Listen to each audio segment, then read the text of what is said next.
All right, good morning, everyone. Good morning, Judge. Good morning. I'm Judge Corey Mandicothan, and this is First Appearance Court.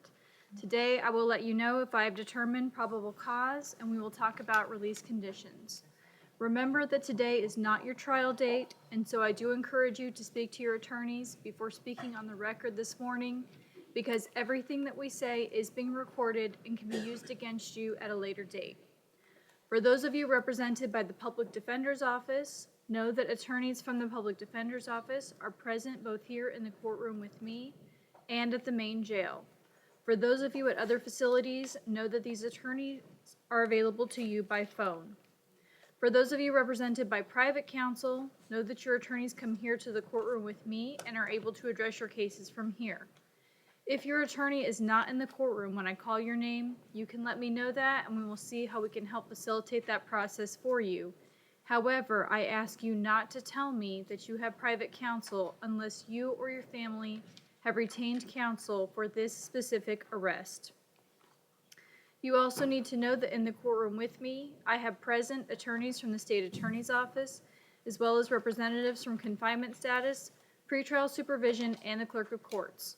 All of these persons are here to help facilitate this morning's session and to provide any additional information that may be needed. Some of you may be able to resolve your cases here at first appearances if you are here on misdemeanors or municipal ordinance matters, but understand that is dependent on what is going on with you personally and with your case. For those of you here on felony matters or violations of probation where the judge has already set a no bond hold, know that those cannot be changed or resolved here at first appearances. After today, your case will be assigned to a specific division judge, and going forward, all pretrial motions and any subsequent trial will be heard by your division judge. Before I start with our regular list, let me just ask Mr. Romero and Mr. Miller, is there anyone that the jails have requested to be called out of turn? Yes, Judge. Okay. There is a list. Okay, Um, I'm ready. the first person is on page 7, Mr. Brian Morris. However, he advises he has private counsel, Mr. I believe Larry Meltzer. Okay. And Your Honor, Mr. Meltzer's here, but let me go ahead and get the rest of the list, and then I'll have them Page pulled 8, out. Mr. Hewley. Page 16, Mr. Mark Wilson. Okay. On page 18, Mr. Teddy McCall. And that was actually reset for this afternoon. well, Okay, I'll leave it and we'll address it. It's fine. Okay. Go ahead. On page 20, Mr. Ricky Dillard. On Okay. page 21, Mr. O'Dane Wellington. And on page 28, the last gentleman would be Mr. Jude Hilaire. Okay. Hilaire. He was a reset from before. Yep. Okay. And Judge, Yes. I think we kind of touched on this subject. Yes. There was 2 people that were on the docket. One of them was the one that was going to be called out of turn. Yes. Well, he has private counsel, and I was advised by my colleague, private counsel wanted the case reset for this afternoon. So I believe we already sent them back. Is that on thinking that they're McCall? going to be addressed in the afternoon. Yes. And then there was I believe another person, similar situation, Miss Millicent Roberts on page 2, and she was also reset for the afternoon because her private attorney is going to be here in the afternoon. So I just wanted to make sure that was correct. and that's why, frankly, I don't know that these decisions should be made unilaterally. I spoke to Jeremy Scott with Yes. statewide prosecution. Yes. It's a statewide prosecution case. He's on his way over to court this morning. He can't be here this afternoon.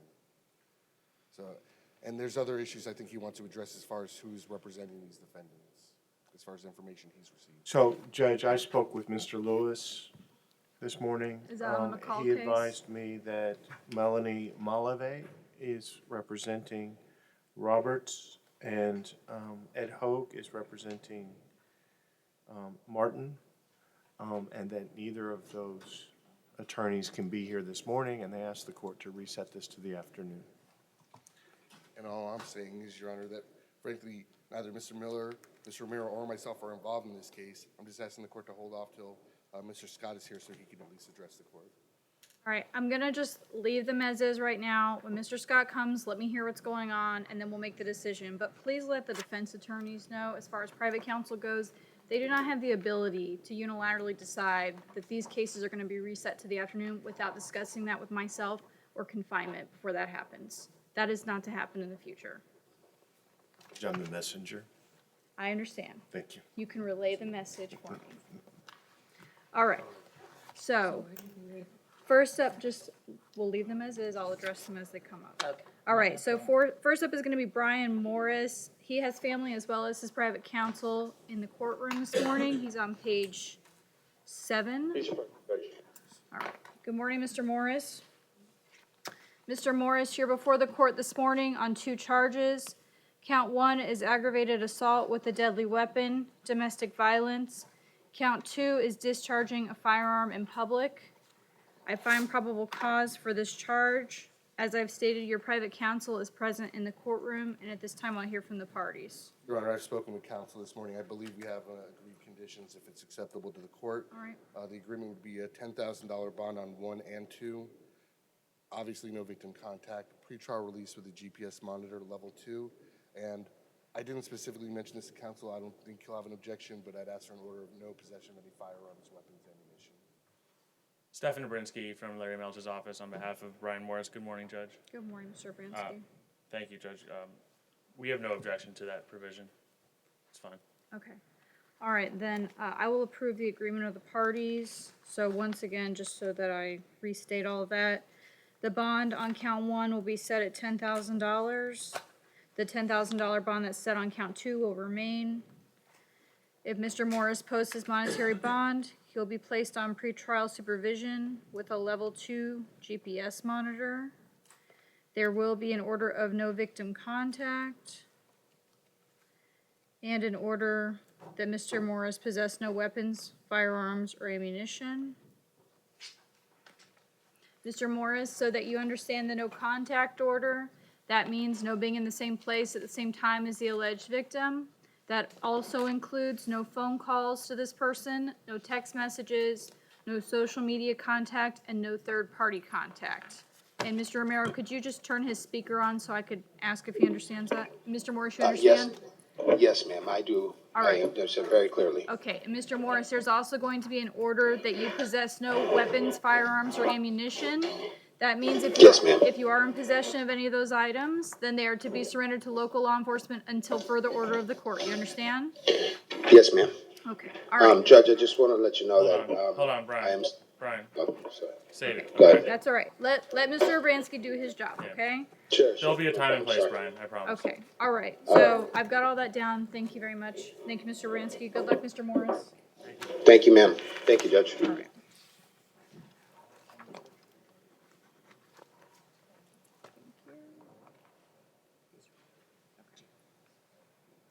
All right, so next is gonna be Tyrone Hughley.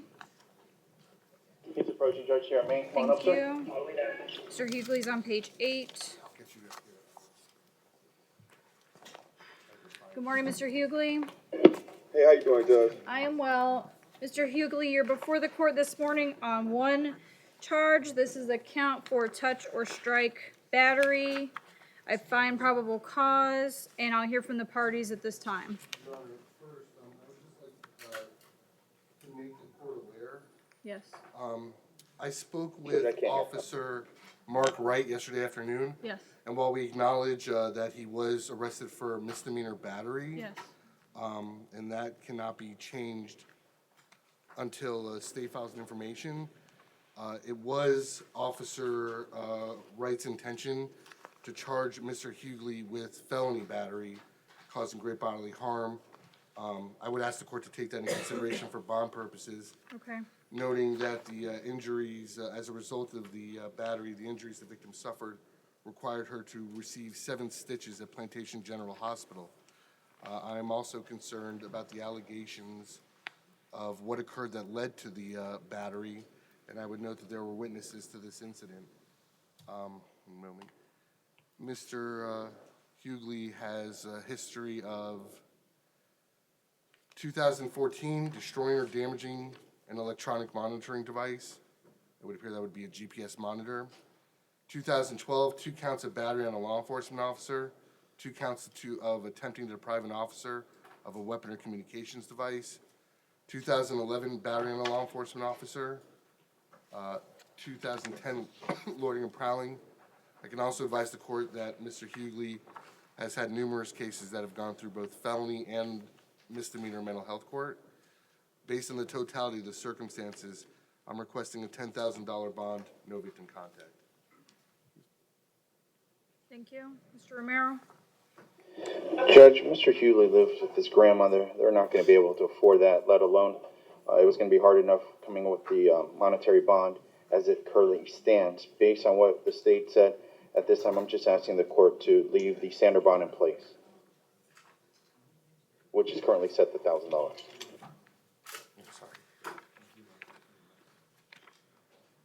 All right, based on the totality of the circumstances, I'm going to increase the bond to $5,000. There will also be an order of no victim contact.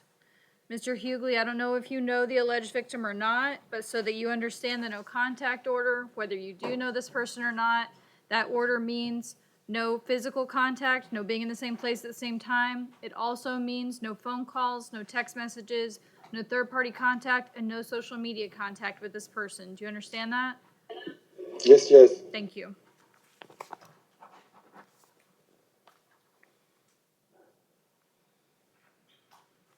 All right, the next on my list is Mark Wilson. Was this one of the ones that we were discussing? He's approaching, Judge. Okay. Good morning, Mr. Wilson. Good morning. Mr. Wilson, you're before the court this morning on one charge of battery on an officer.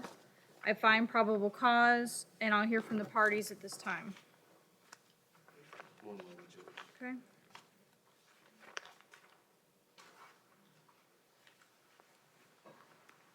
Who's this? I apologize. Mark Mr. Wilson. Thank you.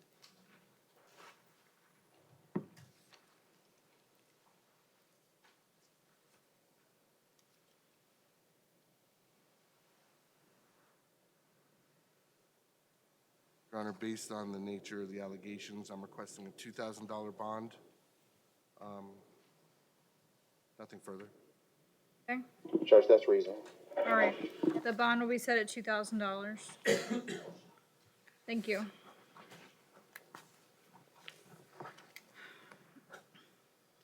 All right. I have the next on my list is Mr. McCall, but I'll put him to the side and we'll address the others that are out of order for the moment. Next is going to be Ricky Dillard. He's approaching, Judge. Mr. Dillard, come on up, please. Good morning, Mr. Dillard. Good morning. Mr. Dillard, you're before the court this morning on 3 charges. Count 1, fraud, uttering a false instrument. Count 2, possessing a forged driver's license or ID. Count 3, defrauding a financial institution. I find probable cause, and I'll hear from the parties. Judge, unfortunately speaking, Mr. Dillard, he's not going to be able to afford to post the monetary bond that's currently set. Now, he's 49 years old, been living in our community for the past 4 years. He's on a fixed income. He doesn't work. He gets disability as approximately $479 a month. Financially, he is struggling. He's homeless. However, he does have a mailing address where he could receive future court correspondence in order to make sure he has his court dates to come back to court. Now, he does have prior contact with the criminal justice system, but I believe he's been about 2 years clean. He advised me last time he had contact with the criminal justice system, he was placed on probation, and he successfully completed probation. And the reason I'm bringing that up, I believe that would make him a strong candidate for pretrial release, and that is what we're asking for on this non-violent offense, Judge. Okay, Your Honor, I need a moment to put his information in the system. go ahead. Thank you.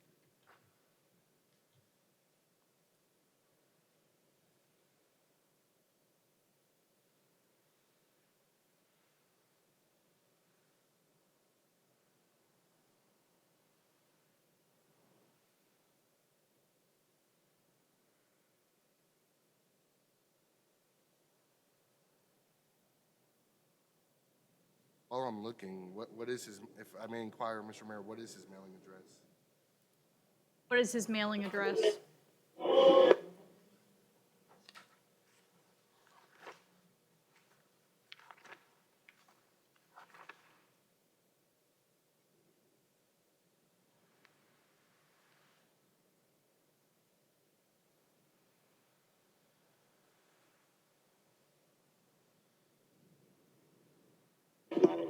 Miami Gardens, okay. Judge, I believe it's 170 Northwest 47th Avenue in Miami Gardens.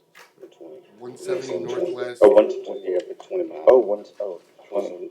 I'm sorry. Judge, I'm incorrect. He believes it's 17020 Northwest 47th Avenue. 17020. No, 17020, yes, Judge. 47th Avenue, Miami Gardens. Correct. Okay. Andrew, what did you say about him being on probation? Are you saying that he violated? That's what I'm showing.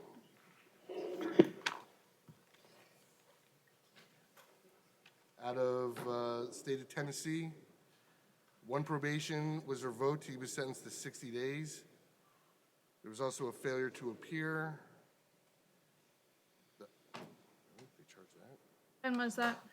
That was a 2015 case. Then I see he was arrested again in 2017 for aggravated assault, domestic violence, and another violation of probation.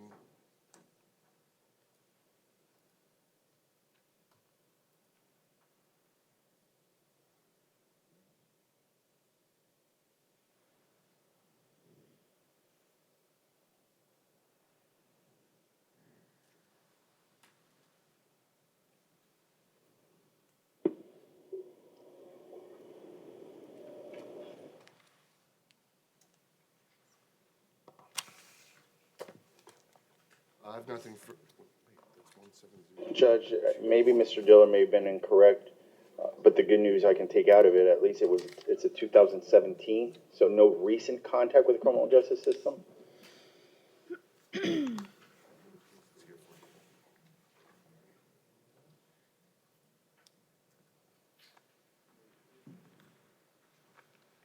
You said nothing since 2017? You're not showing anything? That's all I see, Judge. All right.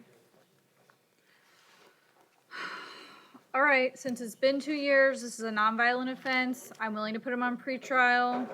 Mr. Dillard, I'm going to grant Mr. Romero's request and ROR you. You'll be released to pretrial supervision. He's going to give you some information there regarding pretrial supervision. You must report to pretrial supervision within 24 hours. If you fail to report to them, as I have instructed you, a warrant will be issued for your arrest. Do you understand that?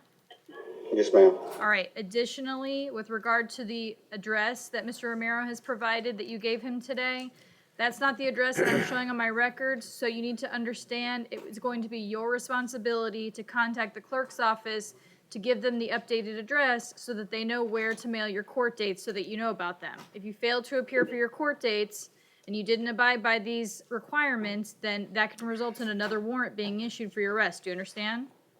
Yes, ma'am. All right. Thank you. Your Honor, Yes. Spanish interpreter is here for Carlos Perez on page 12 of the court's docket, and he is at Conti. Is that going to be the only Spanish case? It's the only one that called in, Judge. So far none here at Main, Judge. Okay. All right, I'll take the one Spanish case and then we'll go back to ours that are being requested out of turn. All right, so that'll be Carlos Perez. You said he's at Conti, Mr. Miller? Yep, okay. And for my interpreter, will you please raise your right hand? Do you swear or affirm to interpret from Spanish to English and English to Spanish to the best of your ability? I do, Esteban Rojas. Thank you, Mr. Rojas. All right, and for Conti, I need Carlos Perez. Thanks, Deputy. You're welcome, ma'am. Good morning, Mr. Perez. Buenos días, señor Pérez. Buenos días. Morning.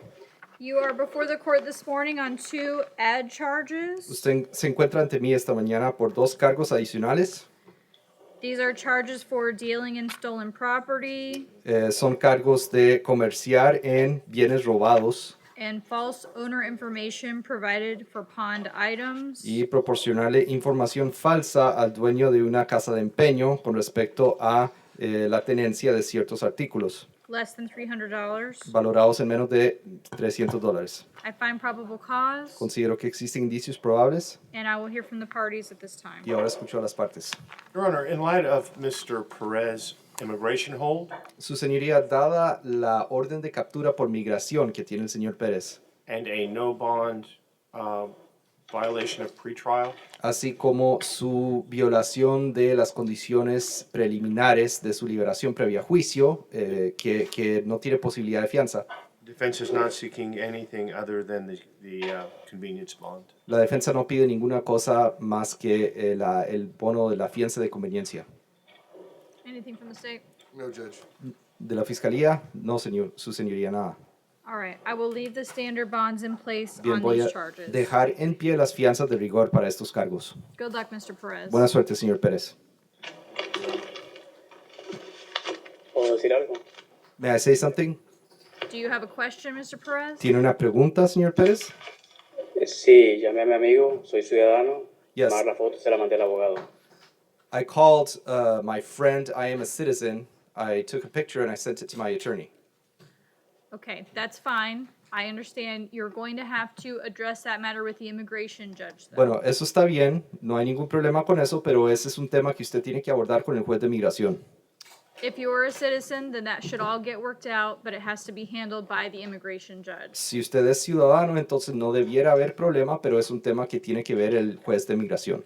Good luck to you. Buena suerte. Mr. Perez, we would still have to see your division attorney, your division judge Señor Pérez, usted todavía tiene que comparecer ante el juez asignado de su división to address the no bond hold para ver el tema de la orden de captura sin fianza que usted tiene on the 2019 case. por el expediente que usted tiene pendiente del 2019. So you can discuss these matters with your division attorney. Esos son los temas que usted puede discutir con el abogado que se le asigne en la división respectiva. Yo no tengo libertad por migración. So, on the immigration matter, I don't have freedom. That is a matter that has to be dealt with by the federal government. That's beyond the scope of what the public defender does. Eso es un tema que tiene que ver con el gobierno federal. Eso está más allá del alcance de lo que hace la defensa pública acá.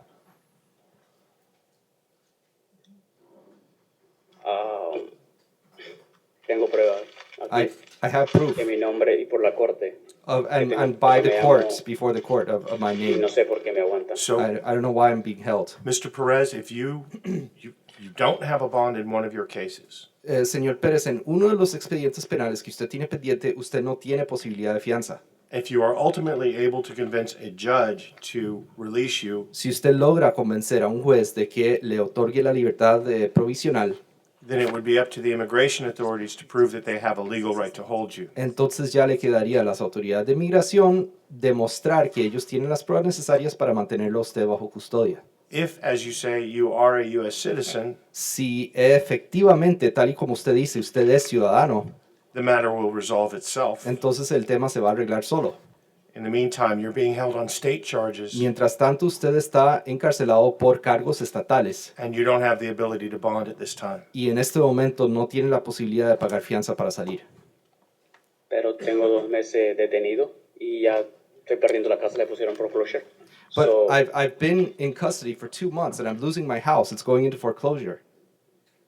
I will send an email to your division attorney to come out and speak with you to explain these Voy a things. enviarle un correo electrónico al abogado asignado a su caso en la división para que él vaya a la cárcel y hable con usted sobre estos temas. All right. Thank you, Okay. Mr. Perez. Gracias, señor Pérez. All right. Thank you, Mr. Rojas. Okay, I'm going to go back to Maine. The next on my list is O'Dane Wellington. Mr. Wellington, come on up, please. Please approach Judge May. Thank you. Good morning, Mr. Wellington. Good morning, ma'am. You're before the court this morning on 10 charges. I just want to make a note. It appears that there's a correction needed both to my booking sheet and my finding sheet on count 1. This is O'Dane Wellington. It should read attempted murder while engaged in certain felony offense. Right now, it's reading as murder. It needs to be corrected. I'll make a correction on the finding sheet myself. Count 2, criminal attempt to solicit or conspire in a capital felony. Count 3, possession of weapon or ammo by a convicted Florida felon. Counts 4 and 5, kidnapping, committing or facilitating commission of a felony. Count 6, resisting an officer obstructing without violence. 7 and 8 are felony probation violations, which have no bond holds. Count 9 is also a felony probation violation with a no bond hold, and count 10 is tampering with or fabricating physical evidence. I find probable cause for these charges, and I will hear from the parties at this time. Your Honor, what I would request the court to do is on count 2 to ROR him, essentially merge that into count 1 for attempted murder of a law enforcement officer. On that count, I would be seeking a finding of proof evident or presumption great for first appearance purposes only, and request that Mr. Wellington be held no bond on that charge.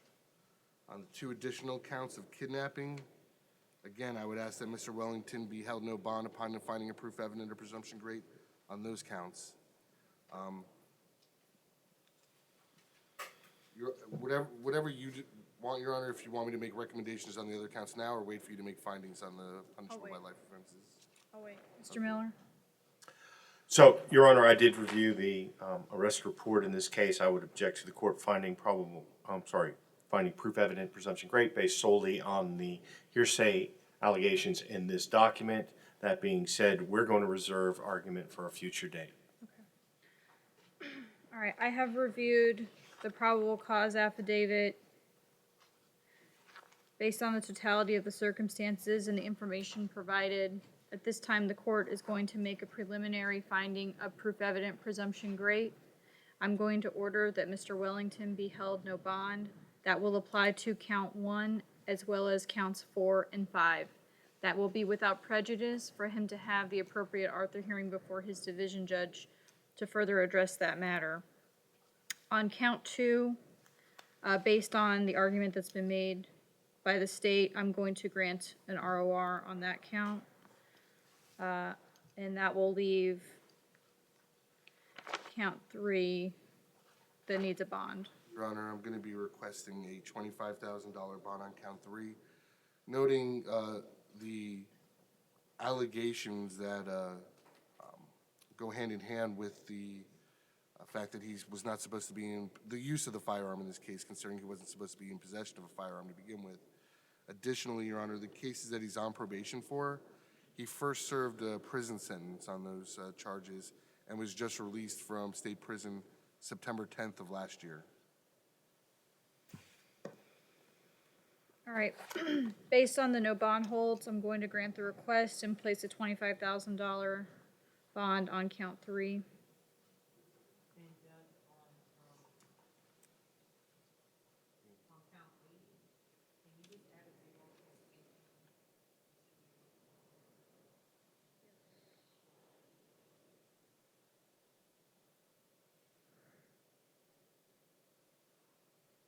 Judge, we're just going to be requesting a photo order. That's fine, I'll sign that.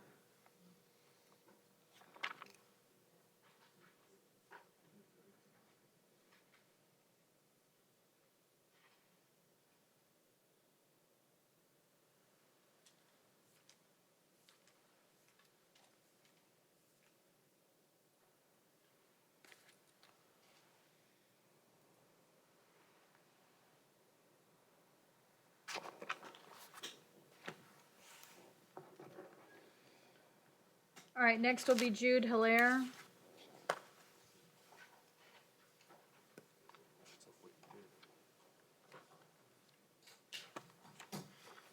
Mr. Hilaire is approaching, Judge. He's here at me. Thank you. Mr. Hilaire?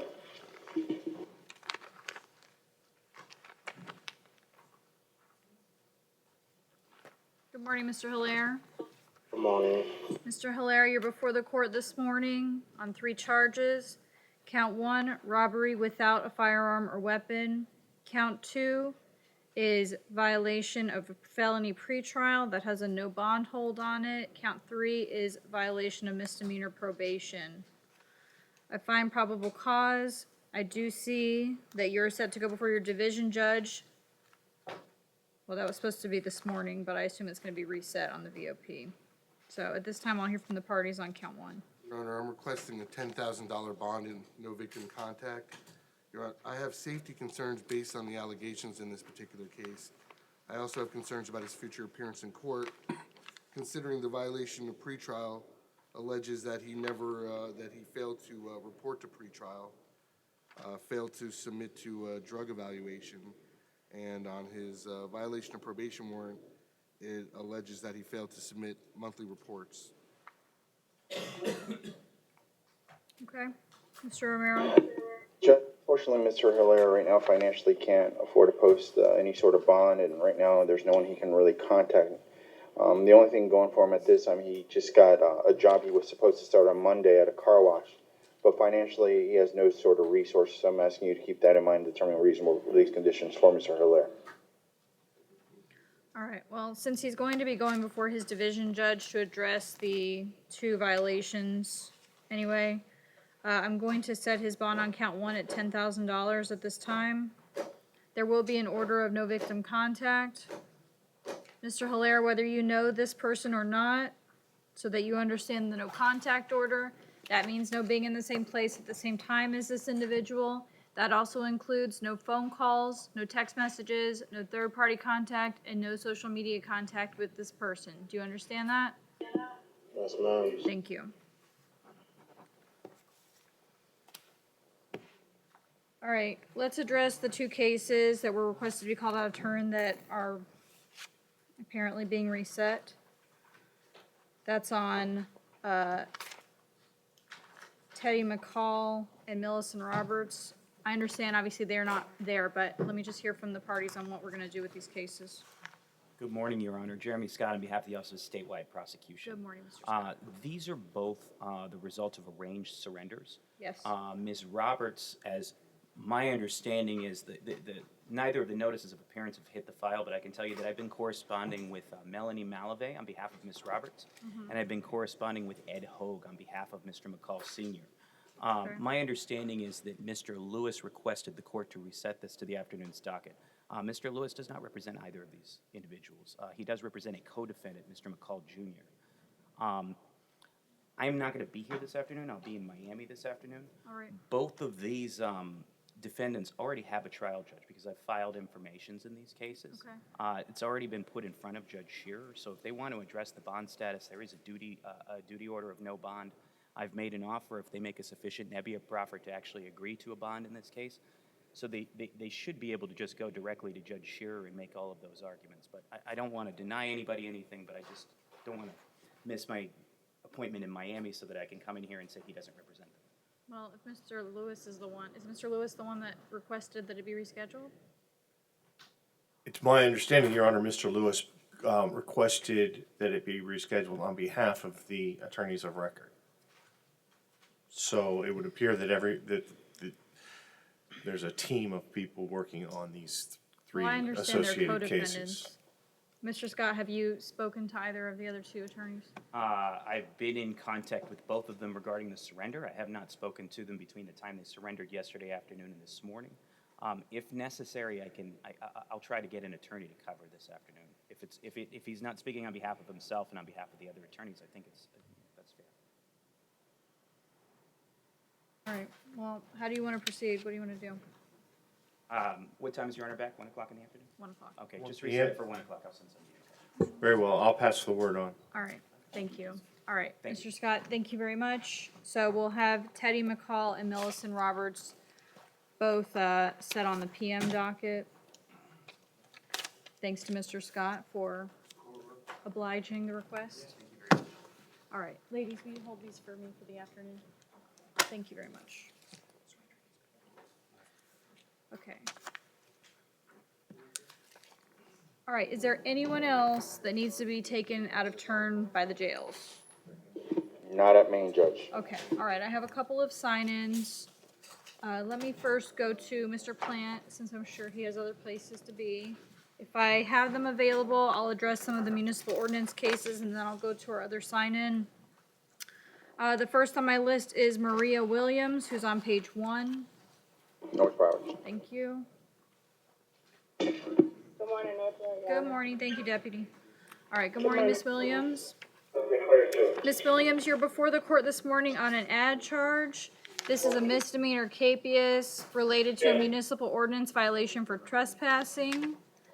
I find probable cause. Your attorney, Mr. Plant, is with me in the courtroom this morning. And Mr. Plant, what's going on with Ms. Williams? Your Honor, her offer is adjudication time served. Only on this count. She only has one count up today. Is there a no return because it's a trespass? So yes, no return to the property. All right, so Ms. Williams, I'm not sure what else is holding you, but with regard to this specific charge, if you want to resolve it, Mr. Plant is telling me the city's offer would be an adjudication, time served with a no return order to the location of the trespass. Do you understand that? Yes, ma'am. And do you want to resolve this matter today? Yes, ma'am. Okay, just understand that this isn't gonna have, if you're being held on something else, then you're not necessarily going to be released. Do you understand? Yes, ma'am. Okay. Thank you very much, Your Honor. Till when? March. Oh, okay, all right, so she's until March 8th. Okay, so Ms. Williams, on this case, will you please raise your right hand? Do you swear or affirm to tell the truth? Yes, ma'am. Thank you, and now you can put your hand down. Ms. Williams, you understand everything we discussed here today? Yes, ma'am. Is anyone forcing you to resolve this case? No, ma'am. Are you under the influence of drugs or alcohol? No, ma'am. Do you need any more time to speak with your attorney? No, ma'am. Do you understand that you have the right to trial, but you're waiving that right by taking a plea today? Yes, ma'am, I do. Have you ever been treated for a mental or emotional illness? Yes, ma'am. Is there anything about that illness today that impacts your ability to accept this plea? No, ma'am. Okay. And do you understand if you are not a U.S. citizen, taking a plea today will subject you to deportation or other immigration changes? Yes, ma'am. All right. And Ms. Williams, what plea do you wish to enter? Guilty or no contest? No contest. All right. I accept your plea and find that it's freely and voluntarily given. So as we've discussed, your sentence in this case will be an adjudication, time served with the no return order we discussed. And you understand that? Yes, ma'am. All right. Thank you, Ms. Williams. Good luck to you. Good luck, ma'am. Thank you, too. All right. Next will be... this one taken out. Torvis Skinner on page 8. Main, Your Honor.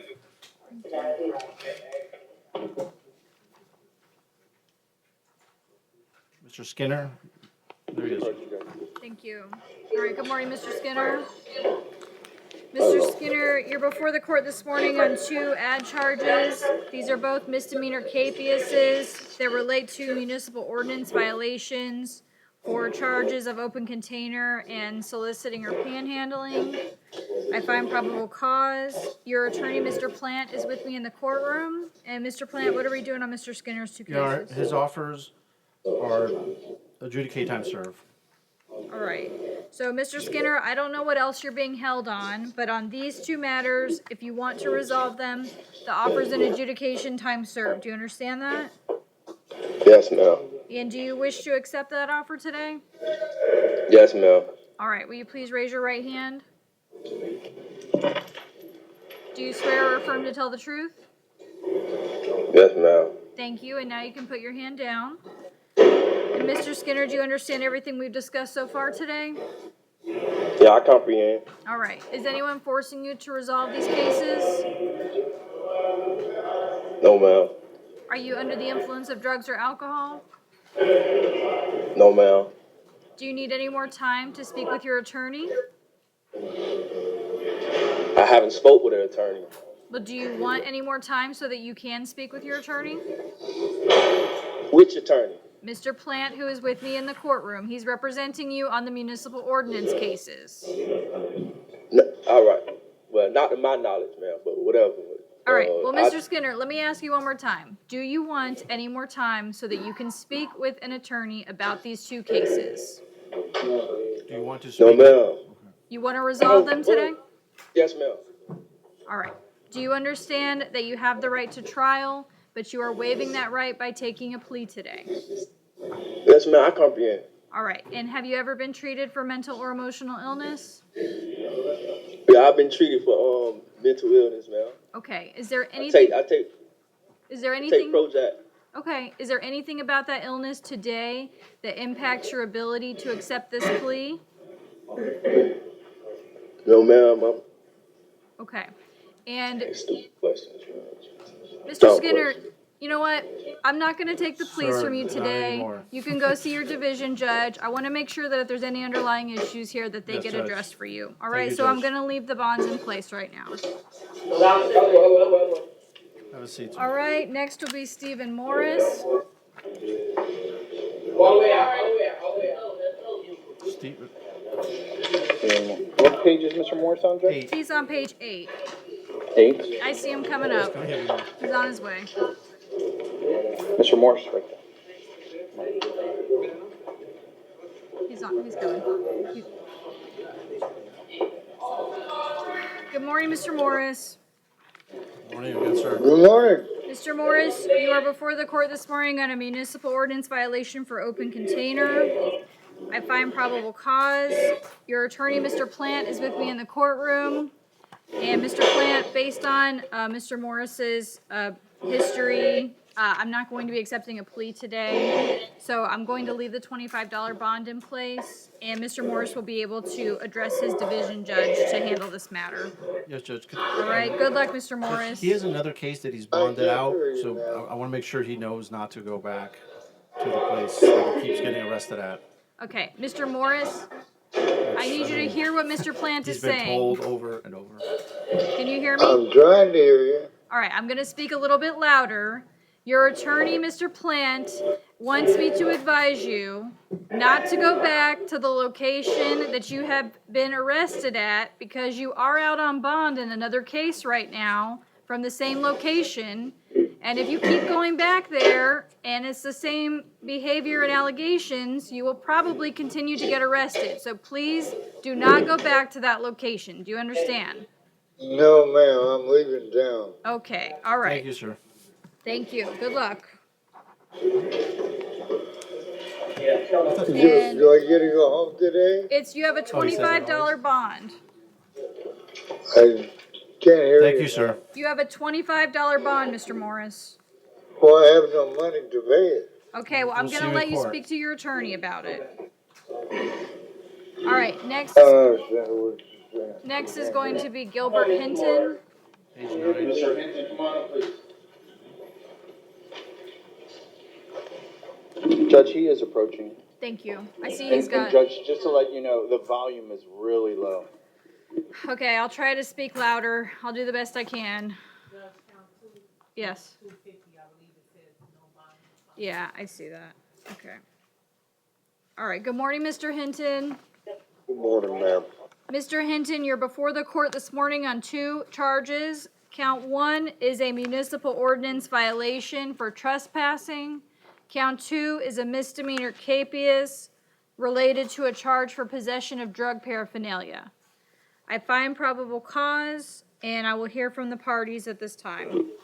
Judge, in speaking to Mr. Hinton, he wishes to resolve this matter today. All right, Well, Mr. Judge, the issue, he has 2 other cases already in division, Okay, so with also city, but I think he should go to division and to have a global. they're municipal ordinance cases? Yes, Your Honor, and there are 2 Okay. other ones that Mr. Shea and I represent. Okay, so Mr. Plant is telling me he's got 2 other cases in division, so Well, go ahead. If the Hinton. court's inclined, I can make an offer on this Judge, state on the charge. state offense, I'm Well, still Because looking. that's a Okay. West Satellite case, and the offer would be adjudication time served. All right, so on count 1, the municipal ordinance case, I'm going to leave it so he can address it with the other cases. On the state case, count 2, Mr. Linder said the state's offers an adjudication time served. He wishes to accept that, Judge. All right, Mr. Hinton, will you please raise your right hand? Do you swear or affirm to tell the truth? Yes, ma'am. Thank you, and now you can put your hand down. And Mr. Hinton, do you understand everything we've discussed here today? Yeah, but I don't know about the other 2 charges, ma'am. Let me I just ask, believe he's referring to the municipal ordinance. Mr. Plant, does he have a court date on those other 2 cases? He does, Your Honor. Do you happen to know when that is? No, Your Honor. Is there any way you can check? Yes, Your Honor. Thank you. Excuse me, ma'am. Yes. Is there any way I could go ahead and get rid of all all of it right now. So, Mr. Hinton, I don't have your other two cases in front of me today, but I'm having Mr. Plant check right now to tell me when your court date is on those hearings. So just give me one moment.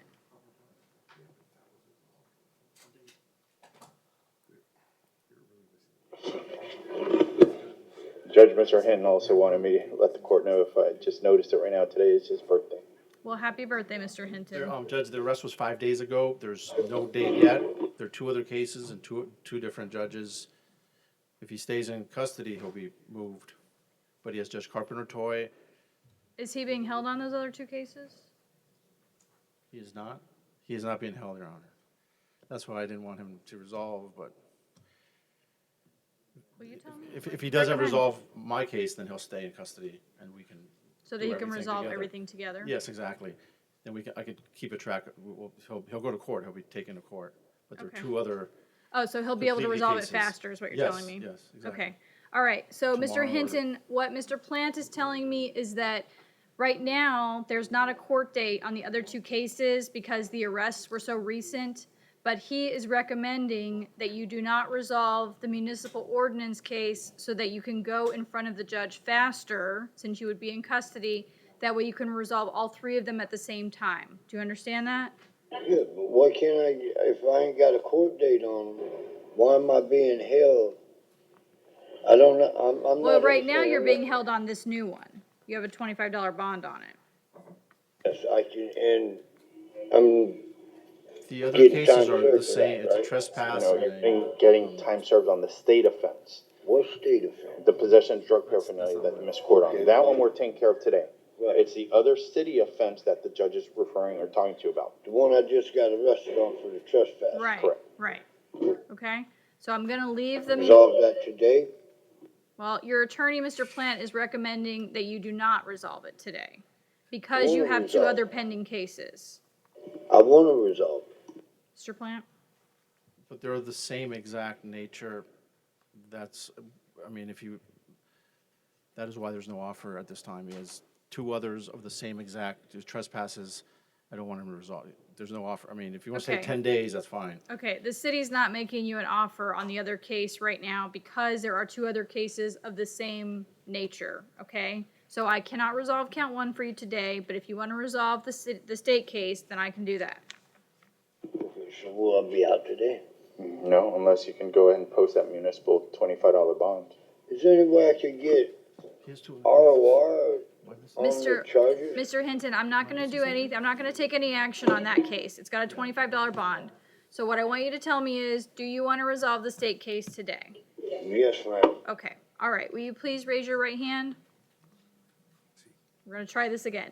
Do you swear or affirm to tell the truth? I don't even know nothing about no other two cases. Mr. Hinton, I want to restart this, okay? Do you swear or affirm to tell the truth? Yes, ma'am. Okay, go ahead and put your hand down.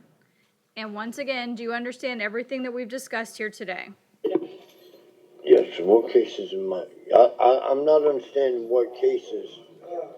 The state offense is what we're resolving today. Okay, now, you said I'm gonna resolve two of them. No, I never said that, sir. You're resolving just the state offense today. Okay. One moment, Judge. Go ahead.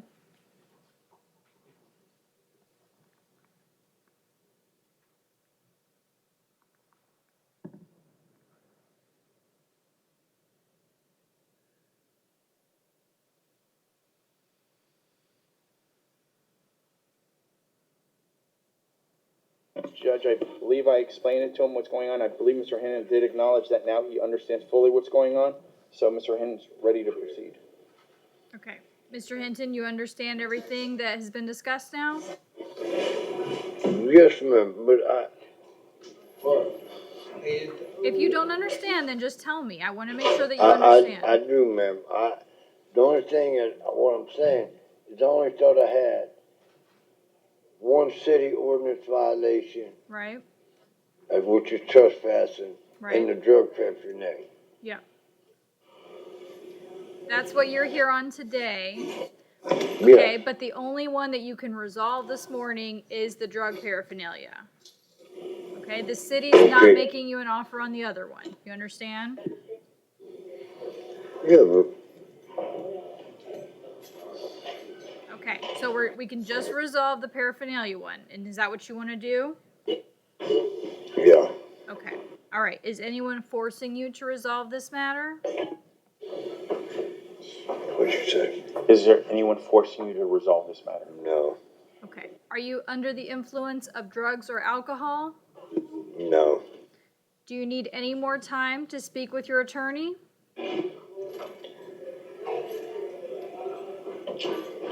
It ain't gonna help, so, I don't understand why I even got in a Judge, at this time, I don't feel comfortable going forward. I don't believe Mr. Hinton fully realizes what's going on. Okay. I do not believe this is a knowing, voluntary, intelligent waivers. So at this time, I'm not asking the court to resolve this matter today. Okay. And just basing what Mr. Hinton advised me, he's financially indigent. He can't afford to post any bond. He's asking to be released ROR. All right. I appreciate the request. I understand. Based on the totality of everything going on, I'm going to leave the standard bonds the way that they are, including the capious bond the judge set. That way Mr. Hinton can address these matters, and we'll all be comfortable knowing that he knows exactly what's going on. Okay? Thank you, Judge. Good luck, Mr. Hinton. All right. Mr. Plant, is that all that I have for you? Judge, I have one, a state case Do you have another one? with Mr. Ross Weiner. Which one is the? It's on, Oh, here I have it. Carlos Gutierrez. He was not in the room. I'm not sure if he is now. Carlos Gutierrez. He's on page 19. Yes, they were only on like 17. Carlos Gutierrez. And I On what don't s- page? He's on page, oh, excuse me, on page 19. They're only up to Oh, 16 19. or so. They're only on 16. Closing. Are you on Judge, this case? he's not It's a not private. here yet, Judge. All right, just let me know when he's here, okay? Yes, Judge. That's fine. Just leave it right there. All right, this one got pulled out, so let me see. I have one, case that got pulled out when we were pulling the other cases, so I'm not sure where it is on the docket, and that is for Apple Costa. On the Page first 2, page? Judge. All right, Page 1, sorry. okay, where is Miss Costa? She is at North Broward. All right. Good morning, Miss Costa. Good morning. Ms. Costa, you're before the court this morning on one charge of first-degree petty theft. I find probable cause, and I'll hear from the parties at this time. If she wants to resolve it, the offer be adjudication, time served, no return. All right, Ms. Costa, if you want to resolve this case today, the state's offer to you would be an adjudication of guilt, time served, and no return to the 7-Eleven that's involved in this case. Do you understand that? Yes, ma'am. Do you want to accept that offer today? Yes. All right, I'm going to ask you a few questions. So to start off, will you please raise your right hand? Do you swear or affirm to tell the truth? Yes, ma'am. Thank you, and now you can put your hand down. And Ms. Costa, do you understand everything we've discussed so far today? Yes. Is anyone forcing you to resolve this case? No. Are you under the influence of drugs or alcohol? No, ma'am. Do you need any more time to speak with your attorney? No.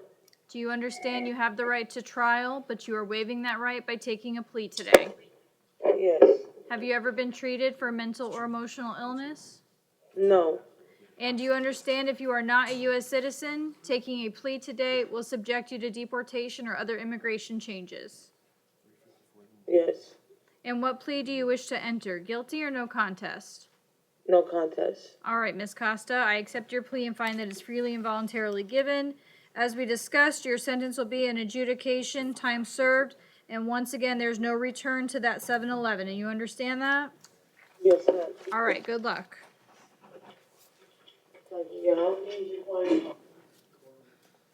Okay. Next will be Shaquila William.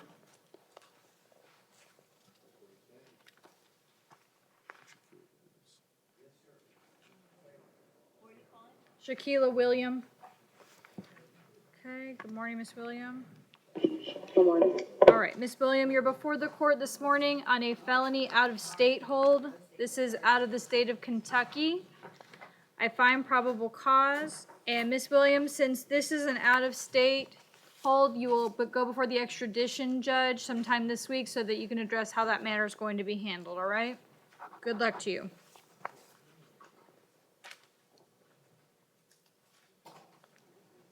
Philip, Judge, Mr. Gutierrez is here present whenever the court's ready. all right, let's go ahead and go to Mr. Gutierrez's case then. And Mr. Gutierrez, Mr. Plant right there, I've been informed he's your private attorney on all these cases. All right. Good morning, Mr. Gutierrez. Good morning. Mr. Gutierrez, you were before the court this morning on 10 charges. Count 1, failing to stop or remain at an accident involving death. Count 2, driving while license suspended, resulting in death or serious injury. Counts 3 through 8 are each a separate count for failing to stop or remain at an accident involving serious injury. Count 9, resisting an officer, obstructing without violence. Count 10, leaving the scene of a crash involving damage to property. I find probable cause for these charges, and I will hear from the parties at this time. Good morning, Your Honor. Ross Wiener on behalf of the state from the Traffic Homicide Unit. Your Honor, can I approach with some photos of the crash? Yes, Mr. Weiner. Thank you. Has Mr. Plant seen these photos? Yes, he has. Yes, Thank I you. have copies, Judge. All right. Thank you very much. Just give me one moment.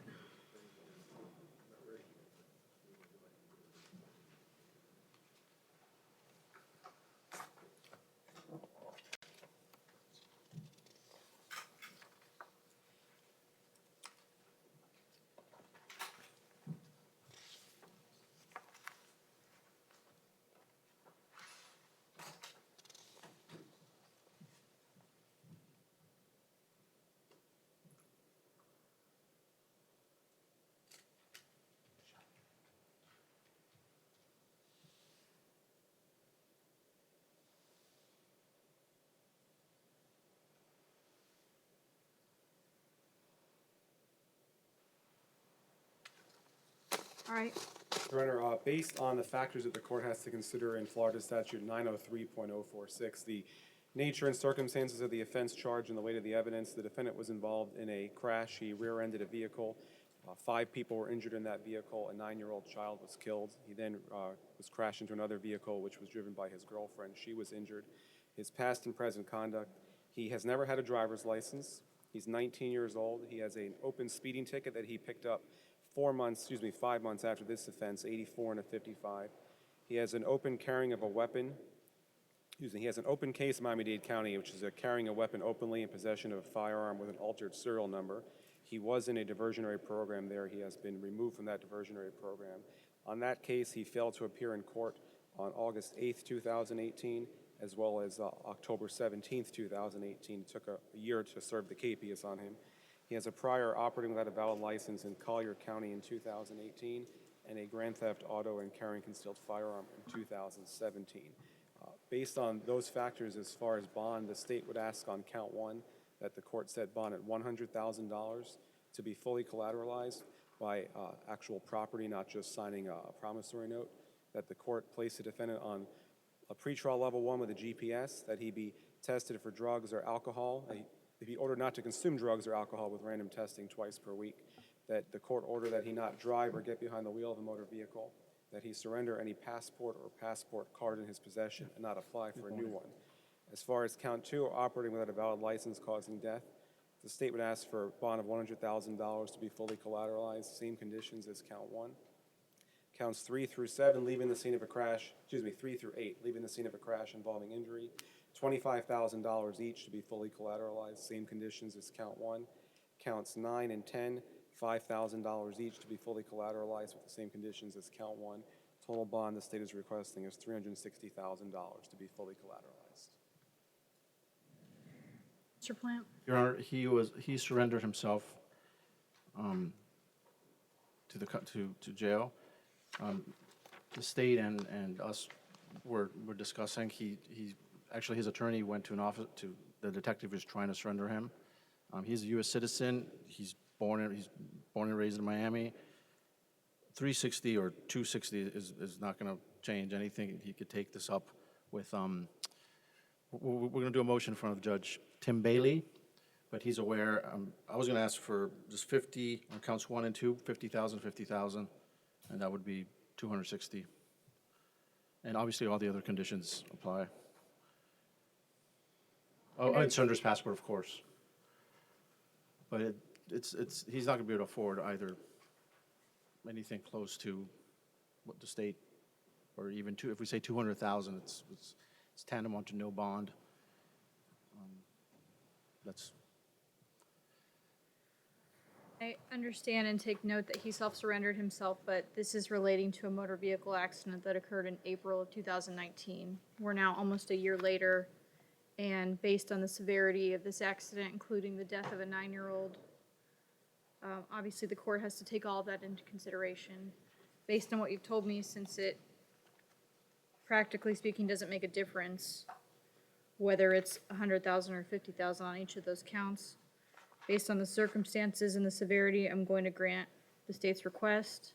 So once again, just for the record, the bond on count 1 will be set at $100,000. The bond on count 2 will be set at $100,000. The bond on counts 3 through 8 will be set at $25,000 each. The bond on counts 9 and 10 will be set at $5,000 each. Each of those will be with the same conditions, that those amounts be fully collateralized. And if Mr. Gutierrez does post his monetary bonds, he'll be placed on pretrial supervision with a level 1 GPS monitor. He will also be subjected to random drug and alcohol testing twice weekly. There will be an order that he not be driving any motor vehicle until further order of the court, and he will be required to surrender his passport to the clerk's office during the pending proceedings and not apply for any new passport until further order of the court.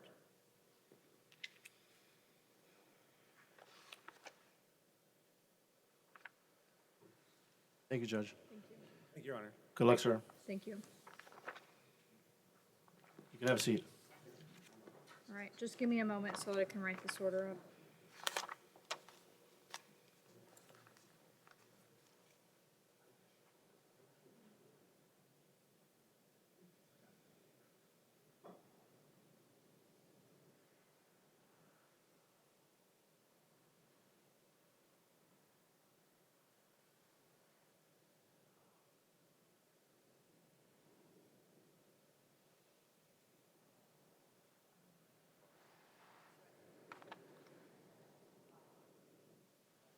The passport surrendered prior to his release? Yes, that's correct. Thank you.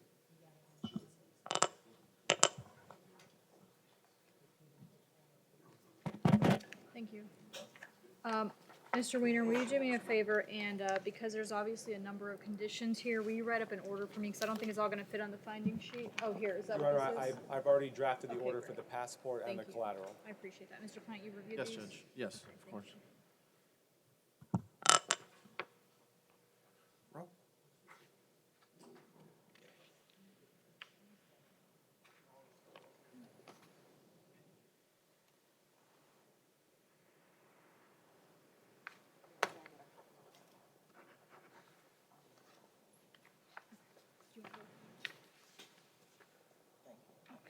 Thank you.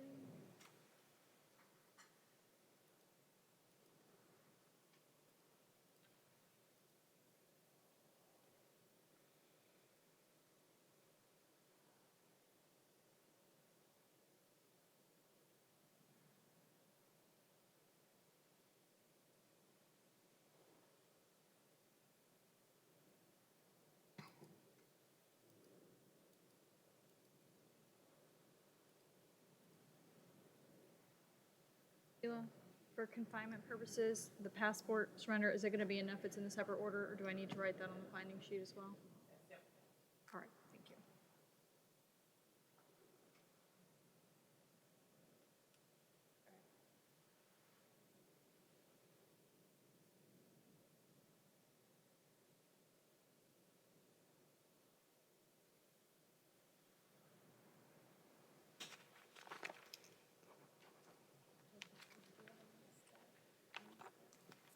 It's probably in my office. Here, you want me to go ahead? I'll sign the others.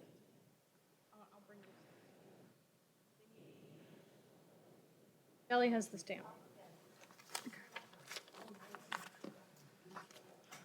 Oh.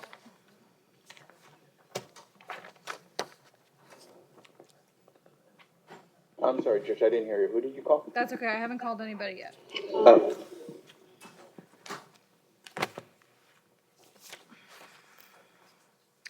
All right, next up is going to be Simon Castillo. His private counsel is present in the courtroom. Judge. Good morning, Mr. Castillo. Come on up. Castillo, on behalf of Simon Castillo. He's approaching. Retained to do the magistrate hearing this morning. All right, thank you. Okay. Good morning, Mr. Case 17, I Castillo. believe. Are you waiving a reading of the charges? Yes, ma'am. All right. Okay, Judge, I gotta work off my phone because the family's not here and I have all the information about him. that's all right, go ahead. I may. Judgment, I'm told by Mr. Castillo's family, he has lived his entire life in Miami, same location of 1400 Northwest 33rd Street in Miami, Florida. He is attending Miami-Dade College. He's studying business administration and psychology. He works full-time at L&M Tile and Marble Remodeling Homes. He's an active member of the church community at the Kendall Spanish Seventh-day Adventist Church. He is a youth and softball baseball coach. Does not drink, does not smoke. His family has a home that is worth approximately $380,000 with about $164,000 in equity. So I'm asking the court to set a reasonable bond with any conditions the court might feel are appropriate to assure the client shows up for court and safe to the community. Jalinder? Thank you, Your Honor. I can advise the court Mr. Castillo has no history. The only case he has is his pending misdemeanor, which is referenced in the report, Your Honor. That being said, I am greatly concerned, not only based on the allegations in this case of the specific acts that constitute the offense, Your Honor, but also, and I won't obviously rehash them, the court is aware of them. I am also concerned based on, obviously, Mr. Castillo had a right to remain silent, but he chose to address and speak with detectives. Apparently, he gave a false name. He made representations that lab reports have shown not to be true, Your Honor, so that causes me some concern. On the totality of the circumstances, I'm requesting a $75,000 bond on count 1, no victim contact, pretrial release with a GPS monitor, and no contact with minors. That's for a $15,000 bond with pretrial release and any conditions the court seems appropriate. I'm sorry, did you say 15? $15,000, based upon the lack of any criminal history and what's going on in his life.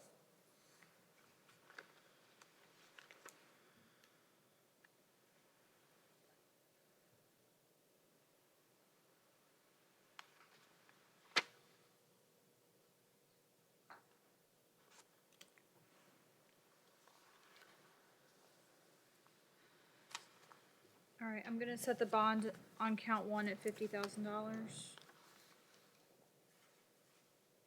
I'll leave the $500 bond in place on count 2.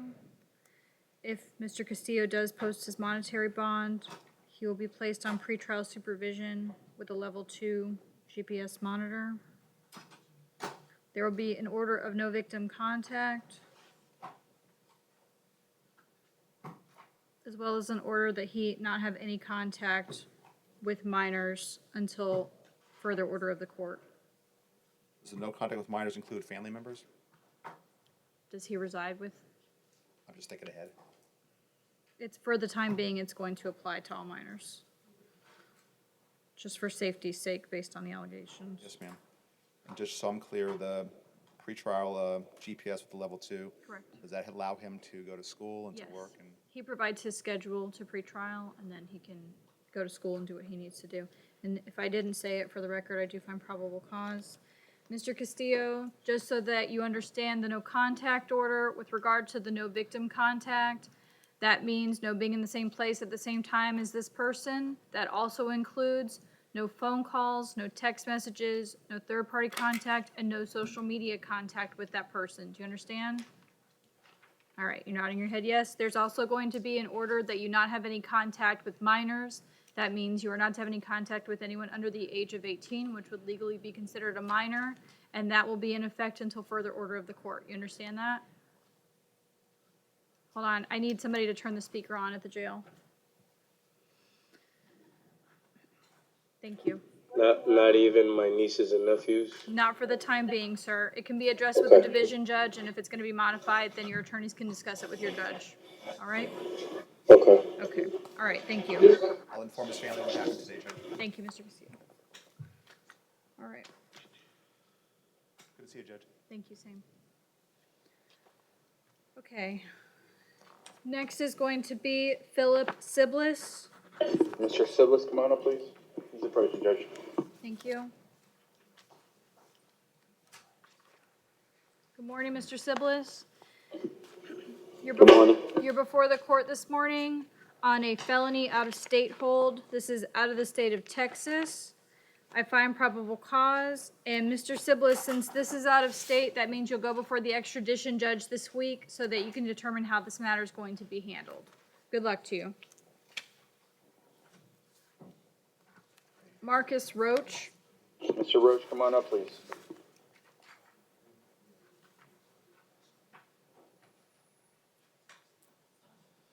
Good morning, Mr. Roach. Good morning. Mr. Roach, you're before the court this morning on 3 charges. Count 1, aggravated battery, where offender knew or should have known a victim was pregnant, domestic violence. Count 2 is a misdemeanor probation violation, which has a no bond hold. Count 3 is also a misdemeanor violation of probation.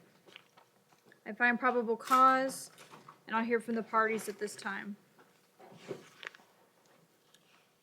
Your Honor, I'm requesting a $15,000 bond on count 1. I'm sorry. Pretrial release, I'm sorry, Will you repeat the monetary? 15,000, 1-5. Go ahead. With pretrial release GPS monitor. I understand he's on probation but it's on a misdemeanor case. He also has 2 open felony cases, one for burglary of a conveyance, the second for 2 counts burglary conveyance, 1 count of criminal use personal identification information, felony credit card fraud, and possession stolen property. He has priors for possession of cocaine, robbery by sudden snatching, a battery arrest in 2016 that was dropped, theft, resisting without violence. And, Your Honor, perhaps my greatest concern in this whole situation is the allegation that,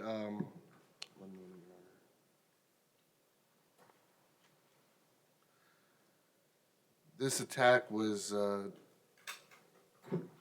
done in the presence of 2 children. And also considering the victim is not only pregnant, but due to deliver the child in 2 to 3 days. Thank you, Mr. Linder. Mr. Romero. Judge, in speaking to Mr. Roach, there is no way he's going to be able to afford $15,000. Now, from my understanding, Judge, and I haven't read the PC affidavit, but my understanding is the victim does not want to prosecute, nor was she the one that actually called law enforcement.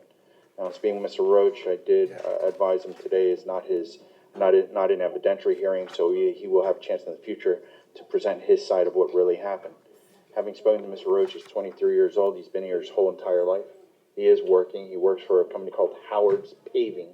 He's been employed with the same company now for 5 years, but making only $10 an hour. So financially, from what he earns, he's not going to be able to afford to post a monetary bond. I did advise him that the court's going to order no contact. He will be living separate and apart from the victim. He will be living with his mother in Lauderhill. Now, she works at a call center making minimum wage, so she's also not going to be able to afford to help post a monetary bond as far as what the state is asking for. We're requesting a $2,500 bond on Mr. Roach's behalf, Judge.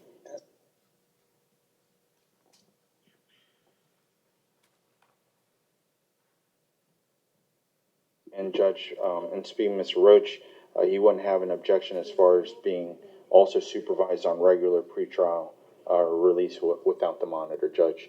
From what he advised me, his work schedule is basically, there's no really fixed time period, so it's not like he can go ahead and give a schedule ahead of time. So that is why he's asking for regular pretrial release. Or a revocation of his bond in his open cases.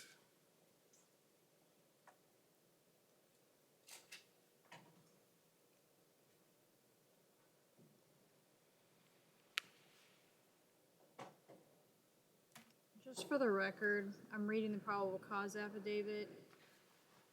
Whether this alleged victim desires to prosecute or not, this is not a circumstance where we see in a lot of domestic violence cases like this where someone is a little bit pregnant or there was just a minor scratch or something like that. In this case, it appears a neighbor called 911 because they heard the alleged victim screaming. Law enforcement witnessed the screaming when they arrived, and Mr. Roach was covered in blood when the officer arrived at the residence.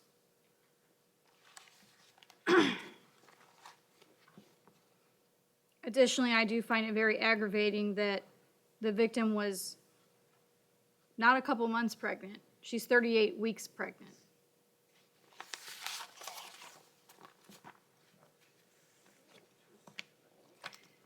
Given the fact that Mr. Roach is already out on 2 pending felonies, I'm not going to take any action in those cases and revoke his bond to hold him no bond on those cases. However, I am going to grant the state's request, and I'm going to set the bond on count 1 at $15,000. If Mr. Roach does post his monetary bond, he will be placed on pretrial supervision with a level 2 GPS monitor. There will be an order of no victim contact. Mr. Roach, so that you understand that order, no contact means no being in the same place at the same time. As Mr. Romero said, you'll have to find someplace else to reside for the time being. Since you'll be on a GPS monitor, that will include a 500-foot stay away from this individual. The no contact order also means no phone calls, no text messages, no third-party contact, and no social media contact with this person. Do you understand that? Yes. Your Honor, the only other request I'd make is that no contact order with the 2 juveniles, considering that they are witnesses to the incident. All right, considering the statements that the 2 juvenile witnesses did make to law enforcement as outlined in the probable cause affidavit, for now there will also be a no contact order with regard to the 2 minors. I don't have their initials to include in my findings, so Your Honor, we can supplement the file at a later date. that's fine. I'm going to indicate on my finding sheet that there's to be no contact with the minor witnesses.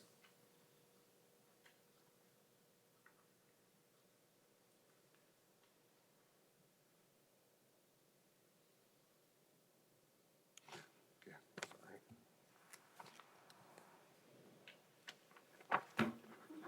That's all. Oral Martin. Do we have an argument as to count 2? Okay. Good morning, Mr. Martin. Mr. Martin, you're before the court this morning on 3 charges. Count 1, domestic battery by strangulation. Count 2 is kidnapping, inflicting bodily harm, or terrorizing a victim or other. Count 3 is false imprisonment. Mr. Miller, I'll hear your argument at this time.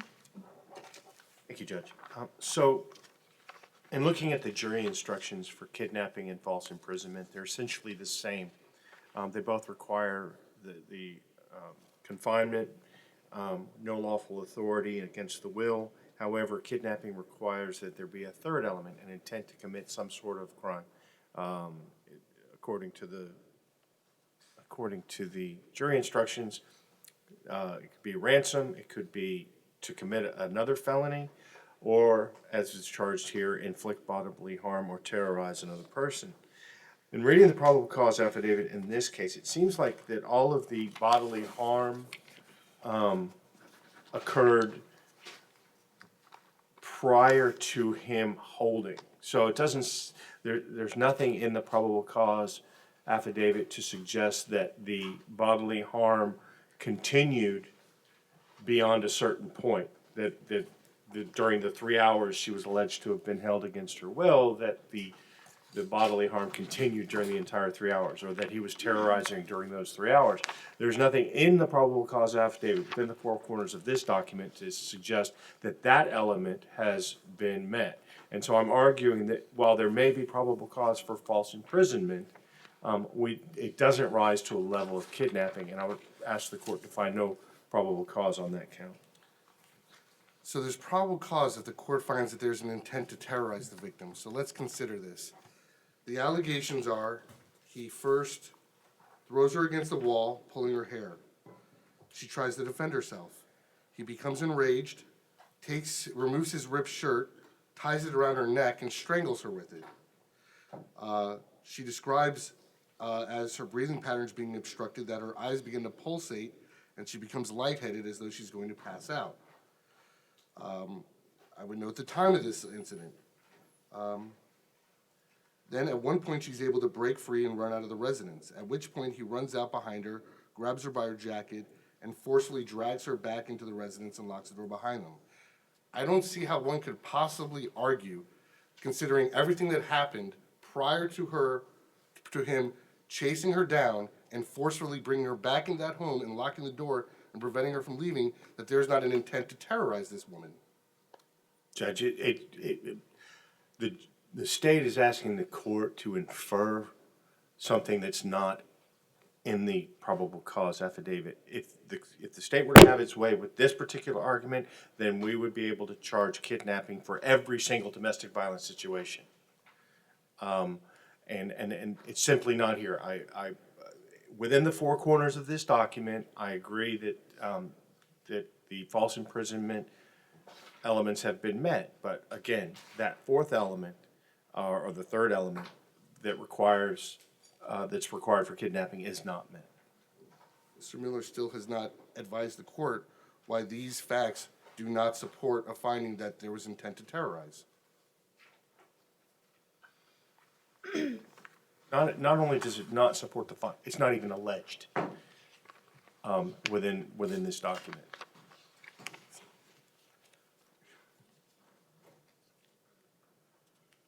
Your Honor, it specifically states in the offense charge, inflict bodily harm or terrorize. If the officer just writes intent to terrorize, and that's conclusory language, the officer's using the facts to support it, which he's supposed to do.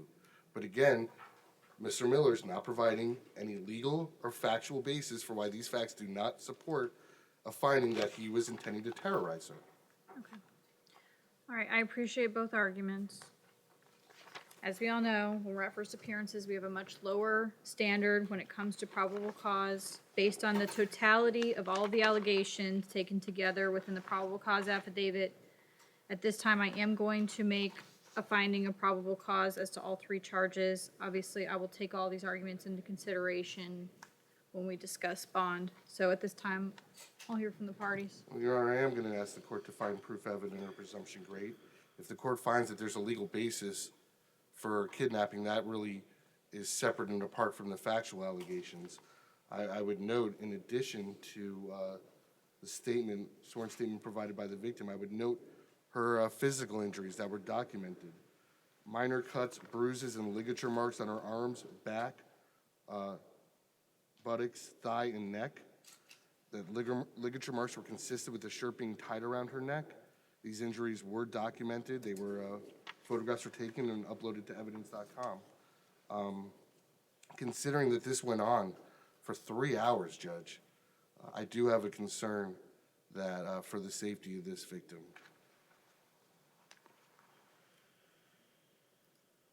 Judge, I would simply renew my argument. I don't think the state has met its burden of providing evidence to the extent that the court can find that proof is evident or presumption is great. In this case, based on these facts, on this document alone, there has to be more, and I would urge the court to find that proof is not evident, nor is presumption great, and to set an appropriate bond in this case.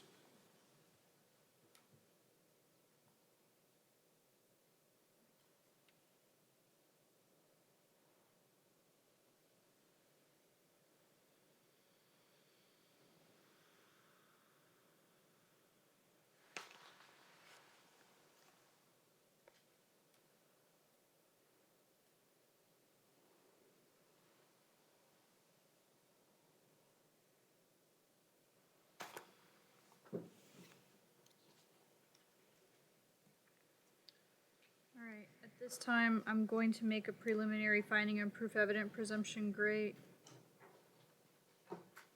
That will be without prejudice.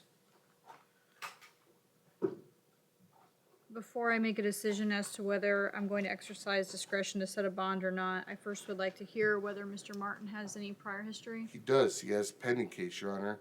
He has a pending carrying concealed firearm and possession of THC. He has a prior carrying concealed firearm conviction. Considering the level of violence in this case, and that he has a pending case for a firearm violation, I would ask that the court not exercise discretion at this time.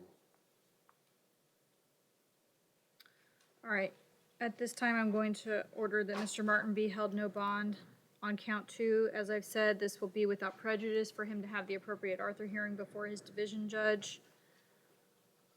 I will not take any action on the pending felony case. At this time, I'll hear the parties' recommendations as to bond on counts 1 and 3. Your Honor, I'd be requesting a $15,000 bond on count 1, and in light of the count 2, the kidnapping, a $1,500 bond on count 3. Judge, considering that the court already found proof evident presumption gray, Mr. Martin's going to be held no bond on count 2.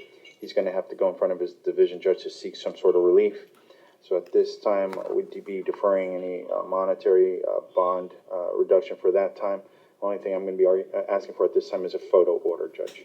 I'll sign the photo order. All right, so at this time, the bond on count 1 will be set at $15,000. The bond on count 3 will be set at $1,500. There will also be an order of no victim contact. Mr. Martin, so that you understand the no contact order, that means no being in the same place at the same time as the alleged victim. That no contact order also includes no phone calls, no text messages, no third-party contact, and no social media contact with that person. Do you understand? Understand, I got a question. One moment, Judge. Go ahead.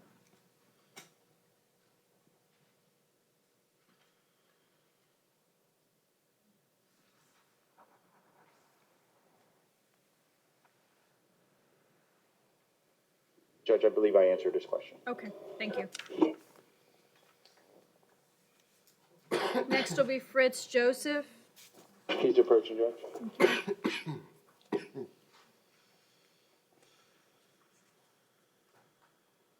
Good morning, Mr. Joseph. Good morning, Your Honor. Mr. Joseph, you're before the court this morning on 2 charges. Count 1, domestic battery by strangulation.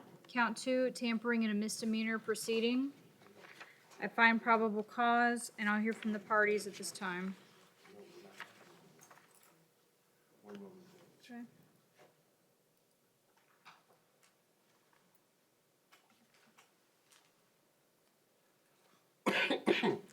Your Honor, State would be requesting a $10,000 bond, no victim contact, $1,000 bond on count 2. Noting the level of violence, that according to the victim, she was so fearful that she determined her best course of action to get out of the home would be to exit through a bedroom window and run to the parking lot to get help. Mr. Joseph was arrested in 2017 for a battery against a different woman. That charge was dropped.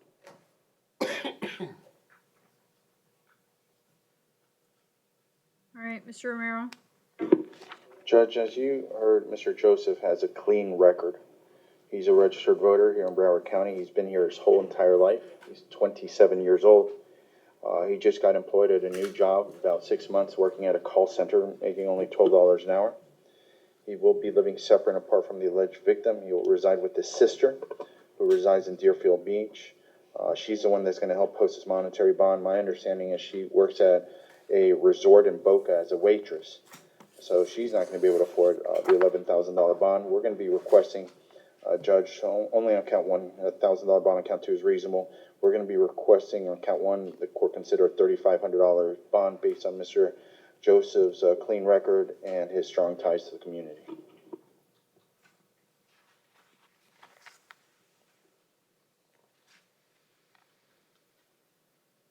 All right, the bond on count 1 will be set at $3,500. The bond on count 2 will be set at $1,000.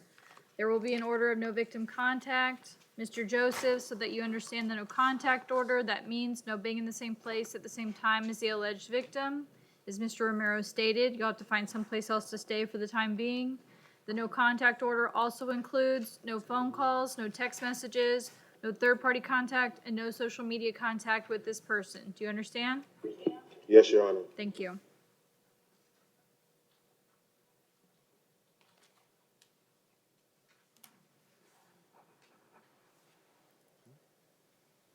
Estelle Collin. He's approaching, Judge, here at Maine. Your Honor, Yes. I think there was an issue with the booking and probably as a result with the charge on your finding. Is count one showing as a burglary with assault or battery on your findings? That's count 2. Count 1 is a misdemeanor. Count two, capias. that's what, yeah. It should not be. It was, and I checked the information and I'd direct the court's attention to the not in custody capias. It was charged 1 count burglary of an occupied dwelling, 1 count battery. I understand, but there's no comments on the findings. So it should not be burglary with assault or battery. It should be burglary of an occupied dwelling. Yes. All right, I'm going to cross out with assault or battery.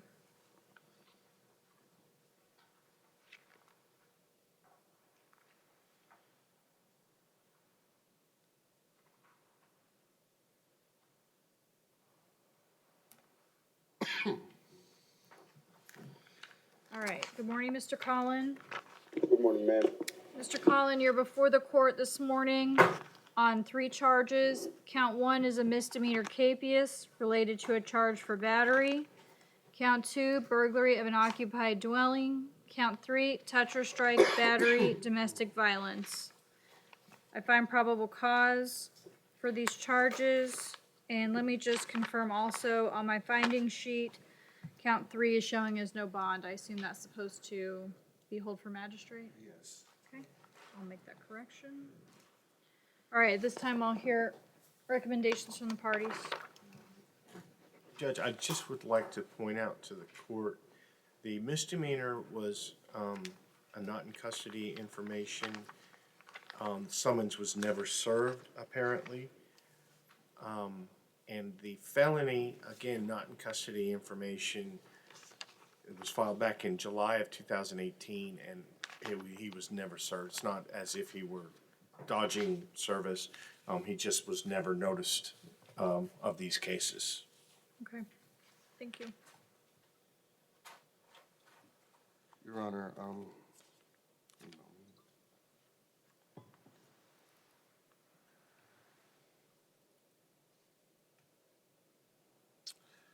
Your Honor, I'm going to be requesting a $9,000 bond on count 1. On 2, the burglary, a $1,000 bond on 3. I would also advise the court, both these cases involve the same alleged victim.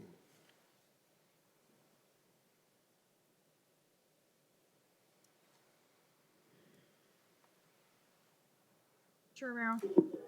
Judge, in speaking, Mr. Collin, he had many questions regarding this incident. As my colleague stated, these are not in custody capiases. Mr. Collin has no idea what this is about or who the alleged victim. According to Mr. Collin, he advised me basically all he does is work. He doesn't get in trouble. I did advise him that in the future he'll have an ability to contest these allegations. Right now it's just a determination for probable cause. Having said that, Judge, I know he's not going to be able to afford the $9,000 bond which the state is requesting on count 2. Standard bond with the state is requesting on counts 1 and 3, we're fine with at this time. Now, he did advise me that he works at a pancake house as a chef, where he's been working there nonstop for 6 years now. He lives in Lauderhill by himself. He's been living by himself now at that location for 2 years, and his monthly rent is about $1,125. Judge, he does have family that live in the area that can help him out. That's who he's going to be reaching out to specifically, his brother, to help post his monetary bond. We're going to be asking for a $3,000 bond on count 2, so that would be a total bond of $5,000. But Mr. Collin, I did advise him he'll have his opportunity to have his day in court. He's looking forward to fighting these allegations because he doesn't know anything about them. Mr. Linder, does he have any prior history? I don't see anything, Your Honor.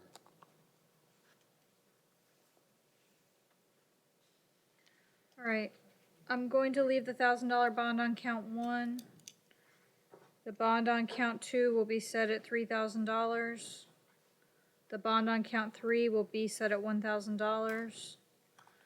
There will be an order of no victim contact. Judge, just for the record's clear, who is the alleged victim? That's what I'm looking up right now to tell you. I'm sorry? This is it? It's Fedeline Mathurin. She's alleged to be his ex-girlfriend. These are incidents relating to 2018. Mr. Collins, so that you understand the no contact order, that means no being in the same place at the same time as this person. That also means no phone calls, no text messages, no third-party contact, and no social media contact with her. Do you understand? Yes, ma'am. Thank you.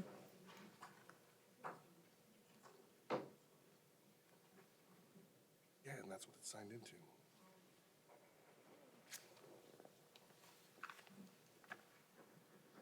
Michael Allen, Mr. Allen, come on up, please.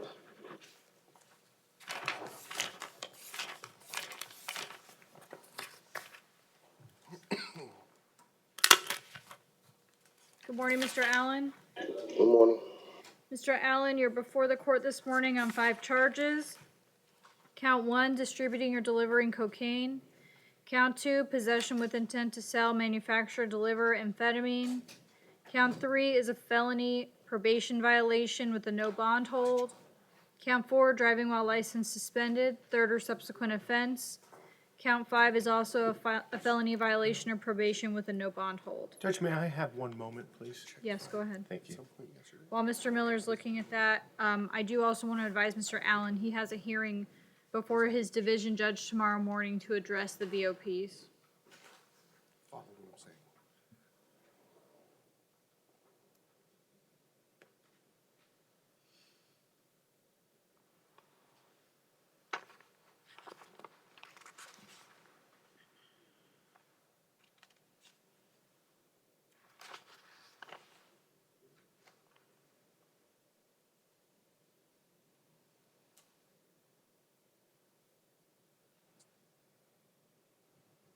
Judge, I'm looking at the counts 1 and 2, distribution, delivery of cocaine, and possession with intent to deliver amphetamines, and I just don't see it. I'm reading this last paragraph. Judge, I'm and- fine with possession on each count. He has a VOP hold anyways. $1,000 bond, I'm fine with on each count. All right. I'm going to make the alteration. Count 1 will be PC for possession of cocaine. Count 2 will be simple possession of amphetamine. Those each carry standard $1,000 bonds.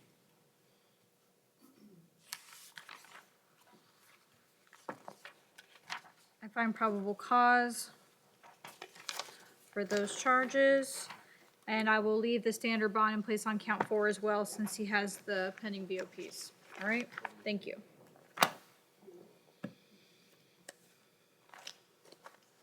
Next will be Sandro Miguel.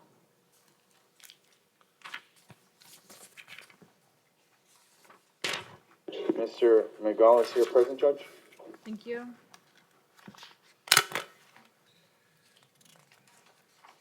Good morning, Mr. Miguel. You're before the court this morning on 1 charge of soliciting another for prostitution. I find probable cause. I'll hear from the parties. Judge, I'm just, I'm sorry. Go ahead. Judge, my understanding, Judge, Mr. Miguel is gonna try and self-bond. We're gonna be asking for a property order, but he doesn't have the whole 500. We're gonna be asking for 250, because I know they take a certain amount every day. So we're gonna be asking if the state's okay with the bond reduction, $250. Fine. All right, it'll be reduced to 250, and I'll sign the property order. Thank you, Judge. Thank you. Don Royster.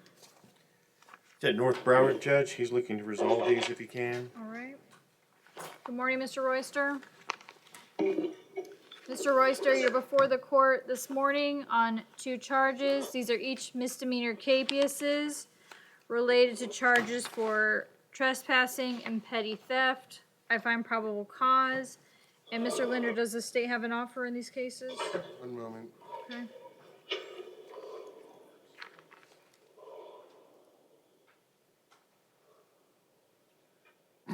I can resolve the trespass, and that would be adjudication, time served. I cannot resolve the theft at this point. It involves a stolen bicycle that was not recovered. All right. So, Mr. Royster, since you have the 2 different charges, one is for trespassing, the other is for petty theft, the state can make a plea offer for you on the trespassing case, but not on the petty theft case. You understand that? Yeah. So do you want to resolve the trespassing case? Yeah. All right. And the offer is going to be an adjudication, time served, with a no return order to that location. You understand? Yeah. All right, so I'm going to ask you a few questions. Will you please raise your right hand? Do you swear or affirm to tell the truth? Yeah. All right, and now you can put your hand down. Mr. Royster, do you understand everything we've discussed so far today? Yeah. Yes, ma'am. Is there anyone forcing you to resolve this case? No, ma'am. Are you under the influence of drugs or alcohol? No, ma'am. Do you need any more time to speak with your attorney? No, ma'am. Do you understand that you have the right to trial, but you are waiving that right by taking a plea today? Yes, ma'am. Have you ever been treated for mental or emotional illness? No, ma'am. And do you understand if you are not a U.S. citizen, taking a plea today will subject you to deportation or other immigration changes? Yes, ma'am. All right. And Mr. Royster, what plea do you wish to enter, guilty or no contest? No contest. All right. I accept your plea and find that it's freely and voluntarily given. So just for the trespass charge, as we've discussed, your sentence will be an adjudication, time served, with the no return order. And you understand that? Yes, ma'am. All right. And Mr. Royster, on count 2, which is the petty theft, you've got a $500 bond on that case. Since your division judge is the one that set that bond, I'm going to leave it in place, and you'll be able to go in front of that judge shortly so that you can address that issue, all right? Yes, ma'am. All right, good luck to you, sir. Next will be Edgar Gonzalez. He's approaching Judge here, May. Thank you. Good morning, Mr. Gonzalez. Mr. Gonzalez, you're before the court this morning on one charge of soliciting another for prostitution. I find probable cause. I'll hear from the parties. Judge, I'm just going to be requesting a phone order. All right, I'll sign that order. Anything further from the state? No, Judge. All right, the bond is $500. Thank you. Stinley Jean Jacques. Mr. Jean-Jacques, come on up, Yes. please. He's approaching, Judge. Thank you. Good morning, Mr. Jean-Jacques. You're before the court this morning on 4 charges. Count 1 is a traffic capias related to a charge for driving with a suspended driver's license. Counts 2, 3, and 4 are misdemeanor capiases, and those are related to charges for trespassing, resisting or obstructing without violence, and operating with a suspended driver's license, second offense. I find probable cause, and I will hear from the parties. Judge, he's going to be seeing his judge tomorrow, so nothing to add from the defense. All right, anything further from the state? No, Judge. All right, I'll leave the bonds in place. Thank you. Matthew Riskissa. Medical reset, Judge. All right, Your Honor, yes. I just asked if the court can make a PC determination. I think he's been reset a few days now. Yes. Mr. Miller, is your office representing him, do you know? If this is Matthew Riskissa, Riscica.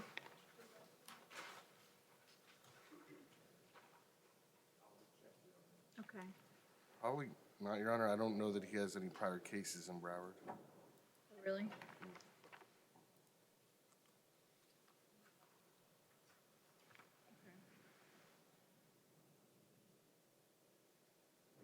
Sorry, we don't represent him, or nor have we ever. So for today's purposes, I'm going to make a probable cause finding in absentia, and we will reset him for bond.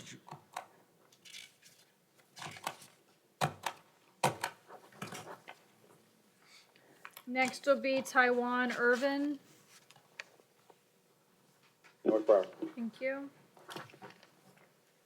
Good morning, Mr. Irvin. Good morning, Your Honor. Mr. Irvin, you're before the court this morning on an ad charge.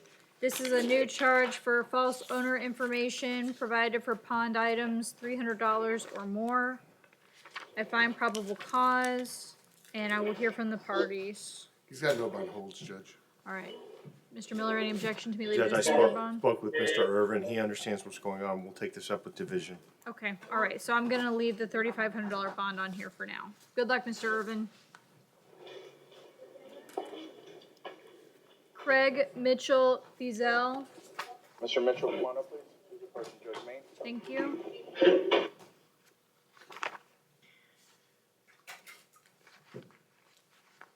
Good morning, Mr. Mitchell. Good morning. Mr. Mitchell, you're before the court this morning on an ad charge. This is a new charge for grand theft between $750 and $5,000. I find probable cause, and I'll hear from the parties. Judge, Mr. Mitchell is represented by the Public Defender's Office on the other matters. I believe he was released on pretrial release. So we're asking for him to be released on pretrial release on this grand theft charge. That's fine. It was pre-trial release of the GPS, so I'd ask that it be with GPS as well. What level is it, 2?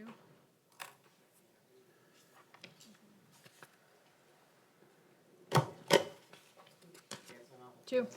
All right. Are there any other conditions, or is that it? Yeah, I think they were.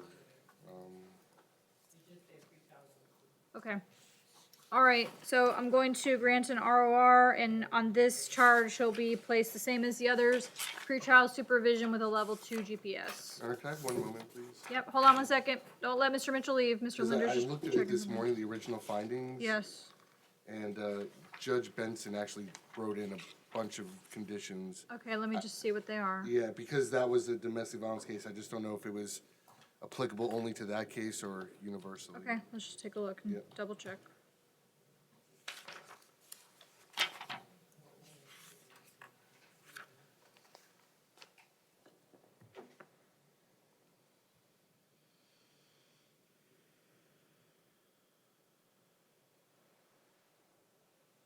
Yeah, based on those conditions, I'm not gonna ask that those conditions be All applied right, to this case. so it's just gonna be the level 2 GPS? Yes. Okay, all right, thank you. Thank you, Mr. Mitchell. Michael Miranda, Conti. Judge, I'm told he's in regular court Oh, okay. this morning. All right.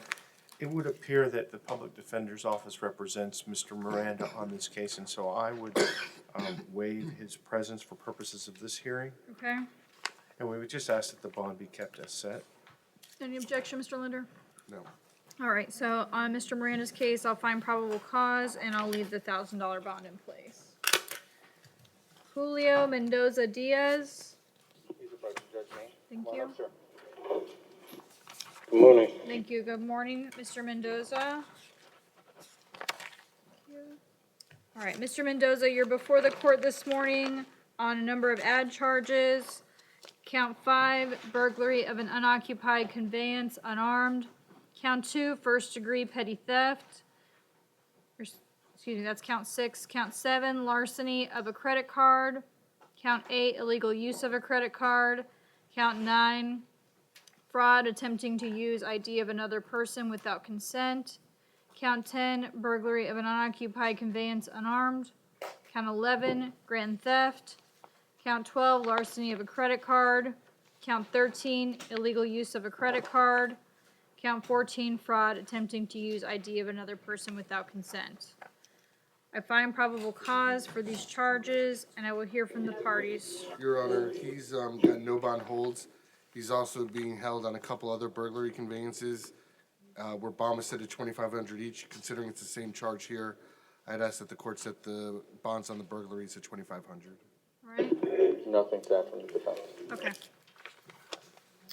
All right, so in this case, on the burglary charges, which are counts 5 and 10, the bond will be set at $2,500. The standard bonds will remain in place. There will also be an order of no victim contact. I believe there are 2 separate victims alleged in the ad charges. So Mr. Mendoza, so that you understand the no contact order, that means with regard to both of the alleged victims relating to these charges, whether you know them or not, the no contact order means no being in the same place at the same time. That also means no phone calls, no text messages, no third-party contact, and no social media contact. Do you understand? Yes, ma'am. Thank you.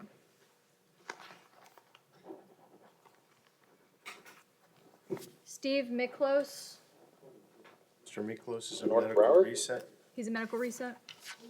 Steve Miklos, Your Honor. Yes. I would just ask that the court be inclined to make a PC determination. It was reset from yesterday, and obviously, I have no objection in being brought back for bond. Mr. Miller, any objection? Judge, I have no objection at this time. However, can we revisit probable cause when we bring him back to court? For purposes of holding him, we're happy to stipulate, but if we look at the case and decide that there's arguments to be made, I'd like to reserve the ability to make that argument. Then I'd ask the court to rule, because I'm not asking the court to rubber stamp a PC. I'm actually asking the court to make a All determination. right, well, let me just look at it. Do you have the paperwork with you, Mr. Miller? Did.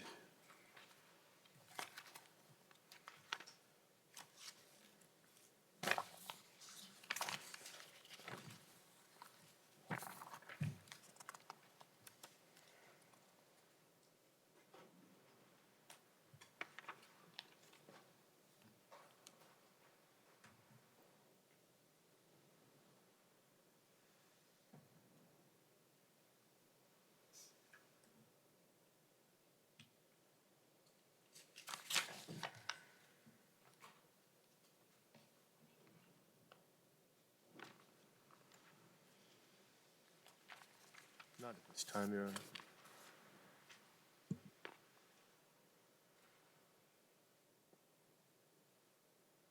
All right. I've reviewed the probable cause affidavit. I'm going to make a probable cause finding as to the 3 charges in absentia, and we will have him reset for bond.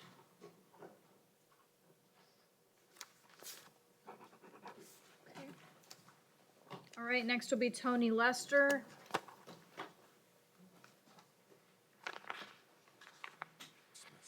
Please approach the judge. Thank you.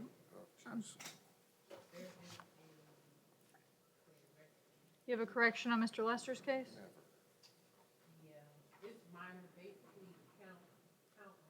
Yeah. Thank you.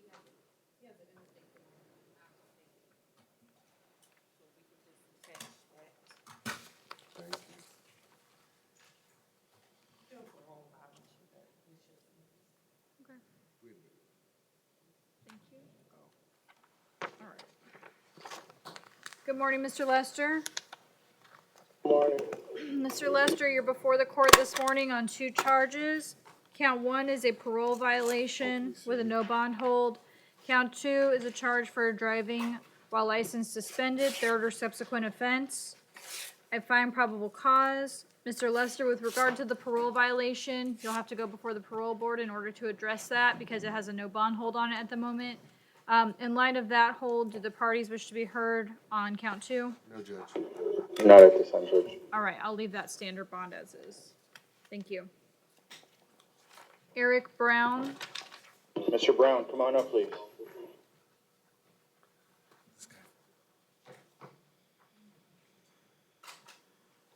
Good morning, Mr. Brown. Good morning. Mr. Brown, you're before the court this morning on 7 charges. Count 1, possession of cannabis, 20 grams or less. Count 2, fleeing with disregard of safety to persons or property. Count 3, reckless driving, first offense. Counts 4, 5, and 6 are each separate counts of disobeying or avoiding red lights. Those are not for magistrate. And count 7 is tampering with or fabricating physical evidence. I find probable cause, and I'll hear from the parties at this time.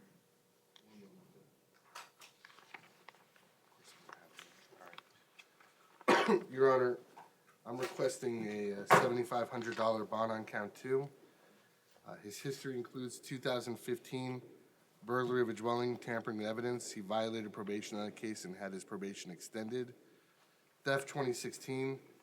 I would also note, in addition to, obviously, the allegations speak for themselves, Your Honor, but I do find it quite aggravating that he fled a total of approximately 7.2 miles from law enforcement when he initially began fleeing to when he was ultimately apprehended.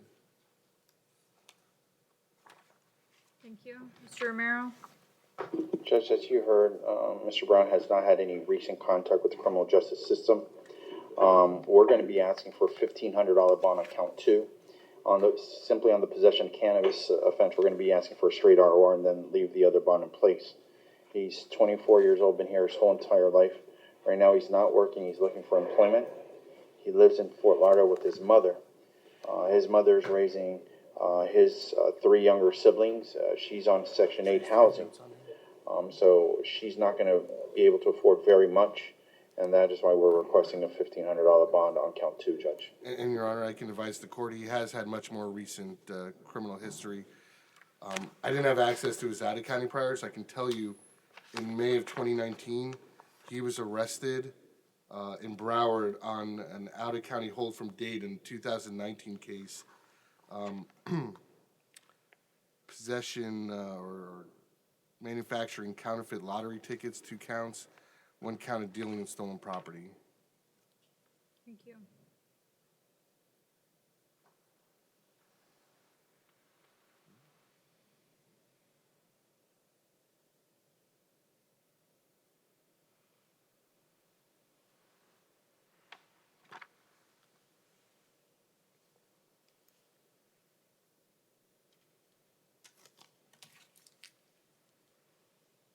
Bond on count 2 is going to be set at $3,000.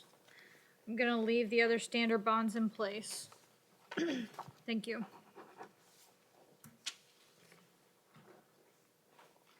Next will be Michael Cardoza. Mr. Cardoza, come on up, please.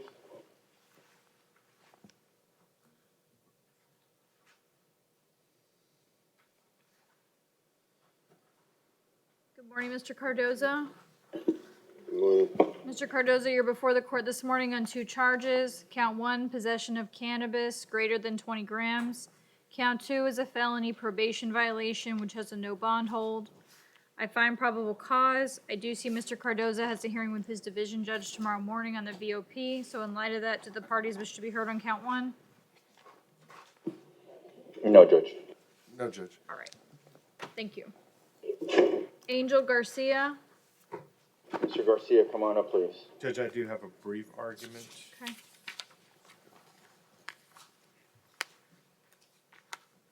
Good morning, Mr. Garcia. Morning, ma'am. Mr. Garcia, you're before the court this morning on 2 charges. Count 1, possession with intent to sell, manufacture, deliver hydrocodone. Count 2, trafficking in oxycodone between 14 and 25 grams. Mr. Miller, I'll hear your argument. Judge, as to count 1, I don't see anything related to an intent Okay. to sell or deliver or manufacture hydrocodone. And so I'd ask the court to find probable cause for simple possession. And as to count 2, I know he's charged with trafficking. However, there's no allegation in the probable cause affidavit that he was actively trying to sell or deliver the oxycodone. So he's understand. being It's charged based by on the weight. trafficking by amount. I understand. And I would ask the court to keep that in consideration, and we would seek a significant bond reduction. All right. We'll address that separately. On count 1, Mr. Linder, do you have any objection to me finding probable cause for simple possession? Based on the totality of the circumstances, Your Honor, no. All right. On count 1, I'm going to find probable cause for possession of hydrocodone. Is the standard bond on that $1,000? Yes. All right. And now we will discuss count 2. Yes. No, Your I am going to find Judge. I'm going to find probable cause for the trafficking, just for the record, but I understand we're going to have a discussion about the bond amount. I don't know that Mr. Miller's argument for mitigation really has a basis. There's a reason why the statute doesn't require an element of intent to sell, and that simple possession satisfies the statute, which also, Your Honor, my understanding, if convicted, he faces a 15-year minimum mandatory sentence. I would also note that, 1, this is not the low-level offense of 4 to 14 grams, where I think it's certainly more reasonable to argue for personal use, but considering we're not only dealing with 14 to 25, but also at the high end of that range, 21.1 grams. Additionally, Your Honor, he is a registered career offender in the state of Florida. His history includes grand theft in Broward, year and a day state prison. He was released from state prison April 1st, 2015. Out of Dade County, out of Broward, 2002, possession of cocaine and escape, 2 years, 10 months state prison. And 2000, out of Dade County, burglary of an occupied dwelling and grand theft. He went to state prison on that as well. All right, Mr. Romero. Judge, simply put, Mr. Garcia is not going to be able to afford a $250,000 bond. My understanding, he's 41 years old, been here his whole entire life. He is not working at this time. From what he advised me, he owns no sort of property, he has no money in the bank. Right now, he's living with his mother in Hollywood, where they rent, they do not own. His mom is on a fixed income. She gets Social Security, and that's who's helping Mr. Garcia just with daily living expenses, providing a roof over his head. His mother's not going to be able to afford a $250,000. I'm going to be asking for the court to set a more reasonable bond. I'm going to be asking for a $10,000 bond on count 2, Judge.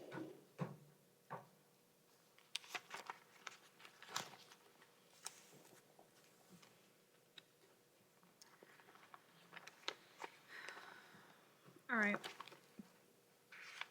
Based on the circumstances, as we've discussed, I do take note and understand that the charge is coming from the amount of drugs that were allegedly in Mr. Garcia's possession. But in saying that, I do also take note that the weight that we're dealing with is greater than 21 grams. We're obviously on the higher end of that. If Mr. Garcia has some financial constraints, that may be an issue that should be addressed by his division judge, so that they have more time to address that in greater detail. So at this time, I'm going to leave the standard bond in place on count 2, and I will leave that to the attorneys and the division judge to address. Thank you. Rodney Holmes. Sheila. Okay. No, Brian. Thank you. Take out count 3 and 4? Yes, that court orders count 1. Okay, that's what I thought. You stole my argument. All right. Good morning, Mr. Holmes. Good morning. Mr. Holmes, you're before the court this morning on 2 charges. Thank you.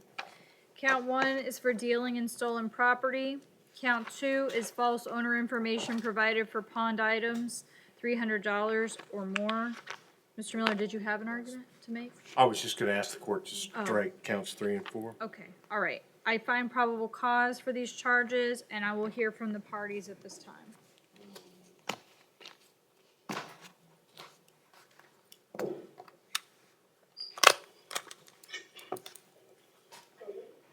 Nothing from the state at this time. Okay, Mr. Miller. Judge, the bond is currently set at $7,000. Mr. Holmes advises he cannot afford that. We're going to be seeking $1,000 per count. He is a lifetime resident of South Florida. He has been living in his current address for the past 2 years. He's relying on family and friends for support since his SSI was cut off in December. When he works, he does work as a laborer. So, Judge, we would just ask the court to set the bond at $2,000 total so that he can bond out. Your Honor, I would be requesting either the bonds be kept in place or pre-trial with the GPS. The reason I'm asking is, without going into the details of his criminal history as a juvenile, I note on more than one occasion, pickup orders had to be issued either for his failure to appear or for absconding.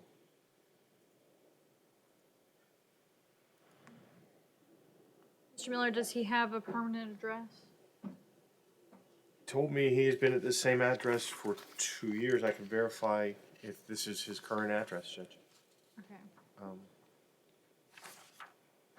I can just ask. Good sidebar on that. Can I speak to him privately? Yeah, that's fine. Mr. Holmes, I'm going to give your attorney a moment to call you on the phone to speak to you privately, and then I'll bring you back to the podium, okay? All right. He's gonna call you on the phone right there. I know, that's fine. Go ahead.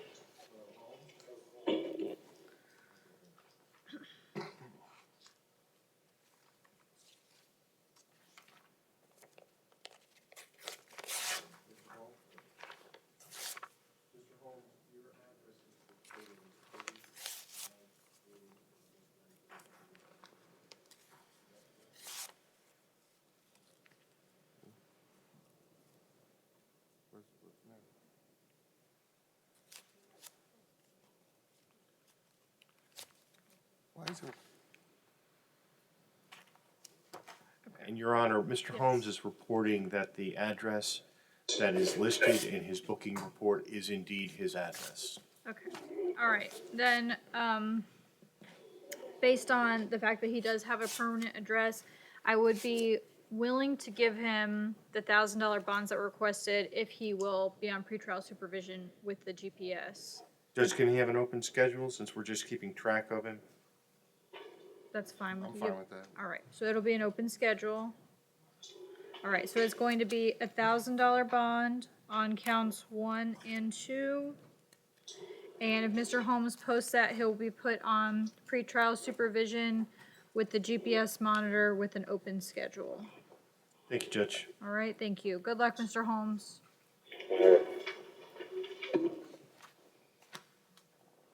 Next will be Harold Wilson. Thank you. He's approaching Judge May. Thank you. Good morning, Mr. Wilson. Mr. Wilson, you're before the court on 3 charges. Count 1, driving while license suspended, third or subsequent offense. Counts 2 and 3 are out-of-county felony holds.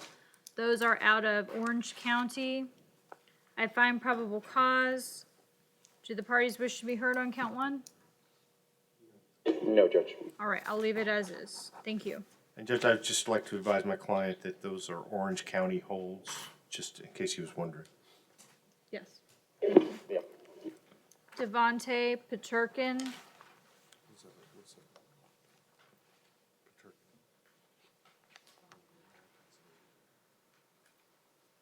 He's here present. Thank you.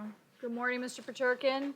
You're before the court this morning on 2 charges. Count 1 is a felony capias related to a charge for grand theft auto. I see there's a bond surrender in that case. Is that correct? Sheila? Yeah. It's handwritten on the booking. I just want to make sure. All right. So that's being indicated as no bond, which is not for magistrate. Count 2 is a misdemeanor capias for operating without a valid license. I find probable cause. In light of the no bond hold on the felony capias, do the parties wish to be heard on count 2? No, Judge.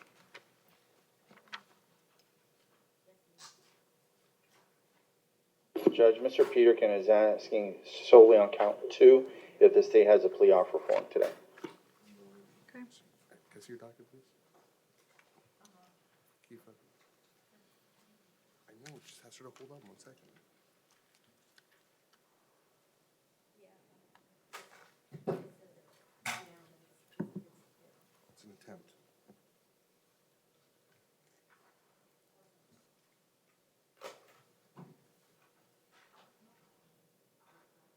Documented offers withhold court cost. So withholding court costs on count 2.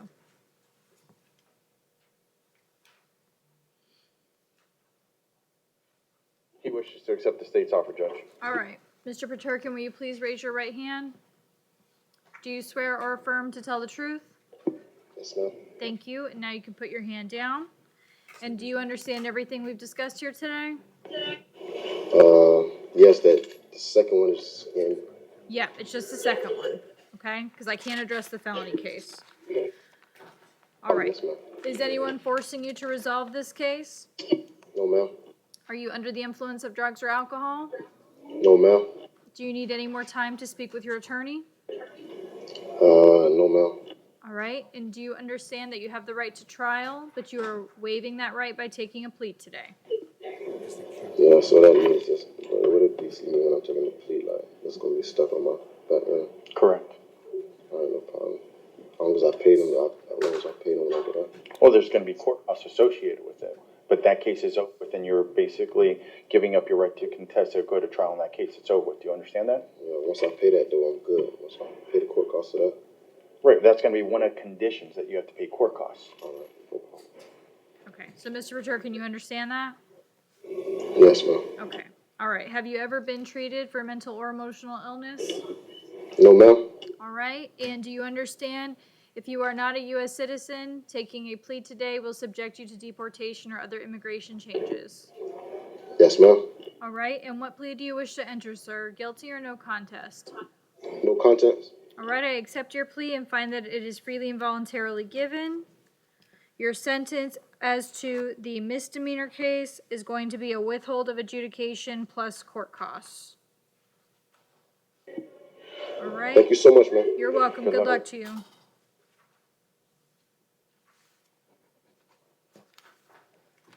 Okay, next will be William Roman. Judge, I have an argument as to, never mind. You bonded? All right. Well, Judge, I would still argue there's no PC for third. It's a moot issue. It's not a moot issue, it's still It is. probable cause. All right, he bonded. He can address it later on. Pablo Gomez. Medical reset. Okay. Hugh Lewis. North Broward, Your Honor. Thank you. Pablo, a medical reset. Yes, thank you. Okay, next is going to be Hugh Lewis. Mr. Hugh Lewis is here present, Judge O'Neill. Okay. Good morning, Mr. Lewis. One. Mr. Lewis, you're before the court this morning on 2 charges. Count 1 is first-degree petty theft. Count 2 is a felony probation violation with a no bond hold. I find probable cause.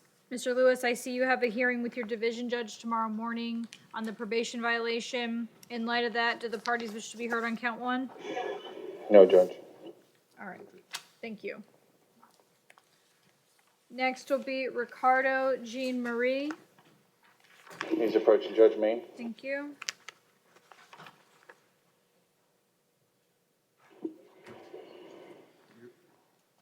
Your Honor, Yes.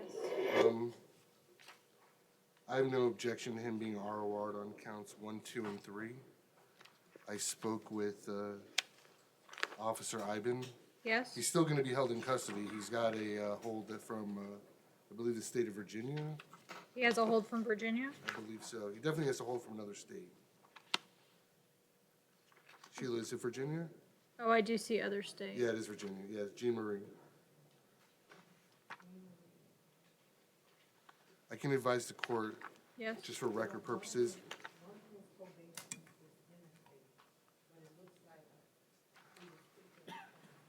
I'm sorry. Yeah. Yeah, it's not, I'm sorry, an ROR on 1 and 2. I thought 1 and 2 are the local charges. Okay. There was a communication between Officer Iben, from what he's telling me, in the jail when he was brought in, that he had to charge him also with the 2 local counts.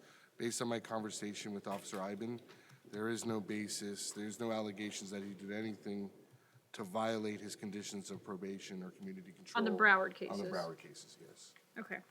All right. So, Mr. Jean Marie, so that you understand what I'm looking at here, you're before the court this morning on 3 charges. They're all for felony probation violations. According to what Mr. Linders just told me, the first 2 are related to Broward cases. Based on his conversation with the officer, I'm going to ROR you on those 2. The 3rd count, which is the interstate probation, I'm going to leave it as is. That does have a no bond hold on it. And based on what I'm seeing, you do have an out-of-state hold as well, okay? So, just for the record, I'll find probable cause on those. All right. So will he, on the other one, is he going to be picked up to go deal with that case? What'll happen, if there is a warrant, he'll get brought to an extradition hearing, Okay. go through the All right. process. All right, so Mr. G. Marie, you'll find out within the next couple days. They'll probably have a hearing so they can determine how it's going to be handled. All right, good luck to you. Bryce Hawes. He bonded? Bonded, Judge. Thank you. Darius Adams. Mr. Adams, come on up, please.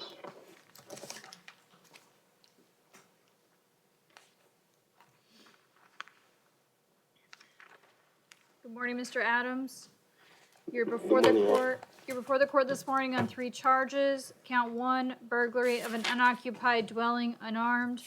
Count 2, criminal mischief, between $200 and $1,000. Count 3 is for burglary of an unoccupied dwelling unarmed. Let me just ask first, Mr. Linder, because I see the 2 burglary charges. Are these for the same Two residents? reports. But they're different times? Yes, Your Honor. One alleged victim is Lakaram Lacha at 6809 Marion Place in Fort Lauderdale. Yes. The other is Christy Capdevia at an address on Pinehurst in North Lauderdale. Okay, all right, I just wanted to make sure. Sure. Okay. All right, I find probable cause for these charges, and I'll hear from the parties at this time. Your Honor, I'm requesting $10,000 bonds on counts 1 and 3, pretrial release of the GPS monitor. I would note Mr. Adams is 18, but he's currently on, from what I can tell, juvenile probation and conditional release. Okay. And this is for, he's on conditional release for fleeing and eluding law enforcement, grand theft auto, and resisting without violence. He has juvenile priors for strong arm robbery, grand theft auto, trespassing on school grounds, resisting without violence, theft, possession of weapon or ammunition by adjudicated delinquent, battery on a person 65 years of age or older, and destroying, damaging, altering an electronic monitoring device. I do see that pickup orders have been issued twice, once for failing to appear, and a second time for absconding. All right, Mr. Romero? Judge, the only, one issue regarding his priors, Mr. Adams is asking me to ask the court, the possession of weapon by adjudicated delinquent, from what Mr. Adams understood, he believed that case was dropped. But having said that, Judge, he's 18 years old, been here in his whole entire life. At this time, he's trying to look for employment. He had an interview scheduled with Metro PCS this Friday. He's right now going through a program called Project Bridge, where they're helping him get his GED. He goes to school on Mondays and Tuesdays from 10 a.m. to 12 noon. Now, he lives in North Lauderdale with his sister. His sister's the only person that can help post his monetary bond, but she takes care of her own daughters. So from what he advised me, she's not going to be able to afford to post the monetary bond, which the state is asking for, Judge. We're going to be asking for the court to consider a $2,000 bond on 1, $2,000 bond on 3, Judge. That's fine if the court does not take into consideration the weapons offense.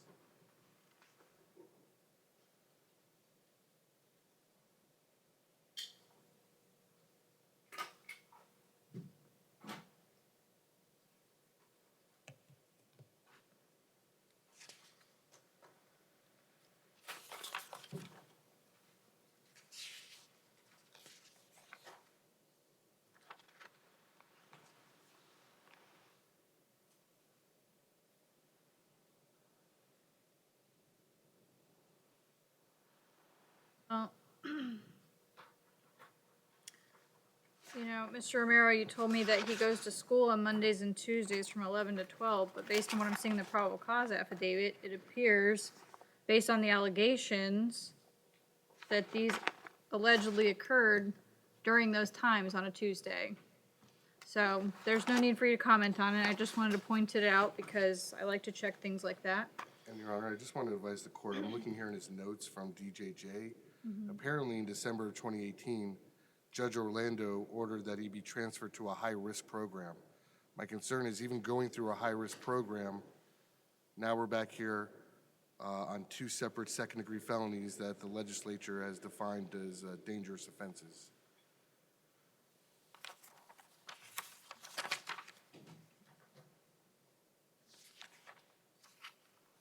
Adams just turned 18 a couple weeks ago.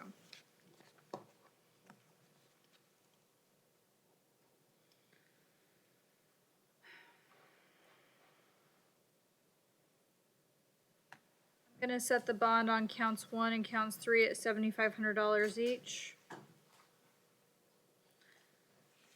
If Mr. Adams does post his monetary bond, he will be placed on pretrial supervision with a level 2 GPS monitor. There will also be an order of no victim contact. That will apply to both of the alleged victims.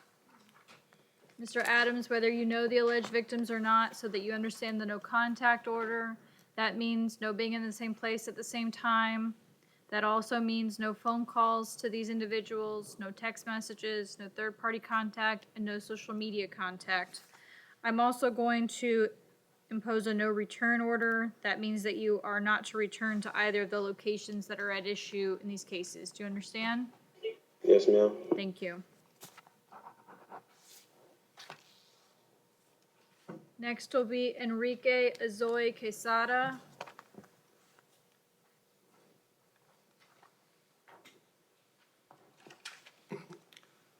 He's here, present, Judge. Thank you. Good morning, Mr. Azoy. Good morning, Your Honor. You are before the court this morning on 3 charges. Count 1, driving while license suspended, habitual. Count 2, driving with an expired driver's license over 6 months. Count 3 is for improper turn. That is not for magistrate. I find probable cause, and I'll hear from the parties. Judge, can we simply see if his bond's been posted? Yep. Your Honor, I can tell you, even if it hasn't, it's going to be. A bondsman contacted me this morning to advise me they're posting his bond. Okay. All right. Okay, it's not showing as posted yet, but based on that, I'll leave it as is. Okay? Thank you. Next will be Johnsley Jean Jack. He's approaching, Judge. Thank you. Good morning, Mr. Jean Jack. Good morning. You're before the court this morning on 2 charges. Count 1, possession of cannabis, 20 grams or less. Count 2, possession of cocaine. I find probable cause, and I'll hear from the parties. Judge, I'm going to be asking if the court will consider releasing Mr. Jean-Jacques straight ROR. My understanding is he has a clean record. He's been living in our community, I believe, since he was about 12 years old. He's 22 years old now. He works at a warehouse. He's been doing that for the past 2 months, making about $11 an hour. He attended Blanche Ely High School. He lives in Pompano Beach with his aunt. Judge, based on this, his strong ties to community, his lack of prior record, this being a nonviolent offense, that is why I'm asking the court to consider a straight ROR on Mr. Jean-Jacques' behalf. Okay. Okay.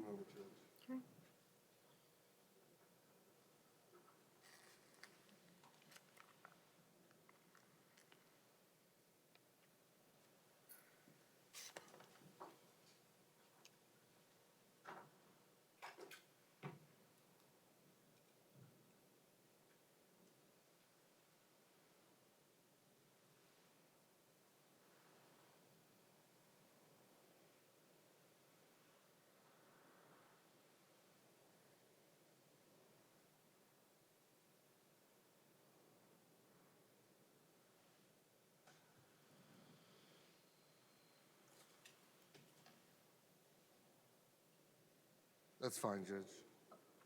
All right, Mr. Jean Jack, I'm going to grant Mr. Romero's request and ROR you on count 2 so that you understand, though you'll be released today, that doesn't necessarily mean that that's the end of the case.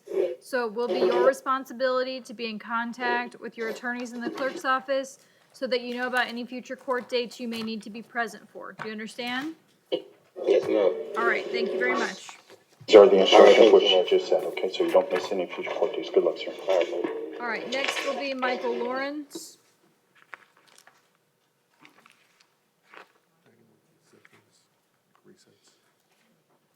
Good morning, Mr. Lawrence. Mr. Lawrence, you're before the court this morning on 11 charges. Count 1, fleeing or eluding law enforcement at a high speed. Count 2, resisting an officer, obstructing without violence. Counts 3, 4, and 5 are for disobeying or avoiding a red light. Those are not for magistrate. Counts 6 and 7 are for improper change of lanes. That is not for magistrate. Count 8 is for improper turn or improper U-turn. That is not for magistrate. Count 9 is for operating a vehicle without a valid driver's license. 10 and 11 are both felony probation violations which have no bond holds. I find probable cause for these charges, and I will hear from the parties on count 1. Your Honor, based on the totality of the allegations in this case, he's been arrested for a second-degree felony while on probation. State would be requesting a $7,500 bond on count one. Romero? Judge, considering he has no bond holds, he has to go in front of his division judge to seek some sort of relief. We're gonna defer argument till he appears before his division judge. Okay, that's fine. So at this time, on count one, bond will be set at $7,500. And Mr. Lawrence, you'll see your division judge tomorrow morning on the VOP.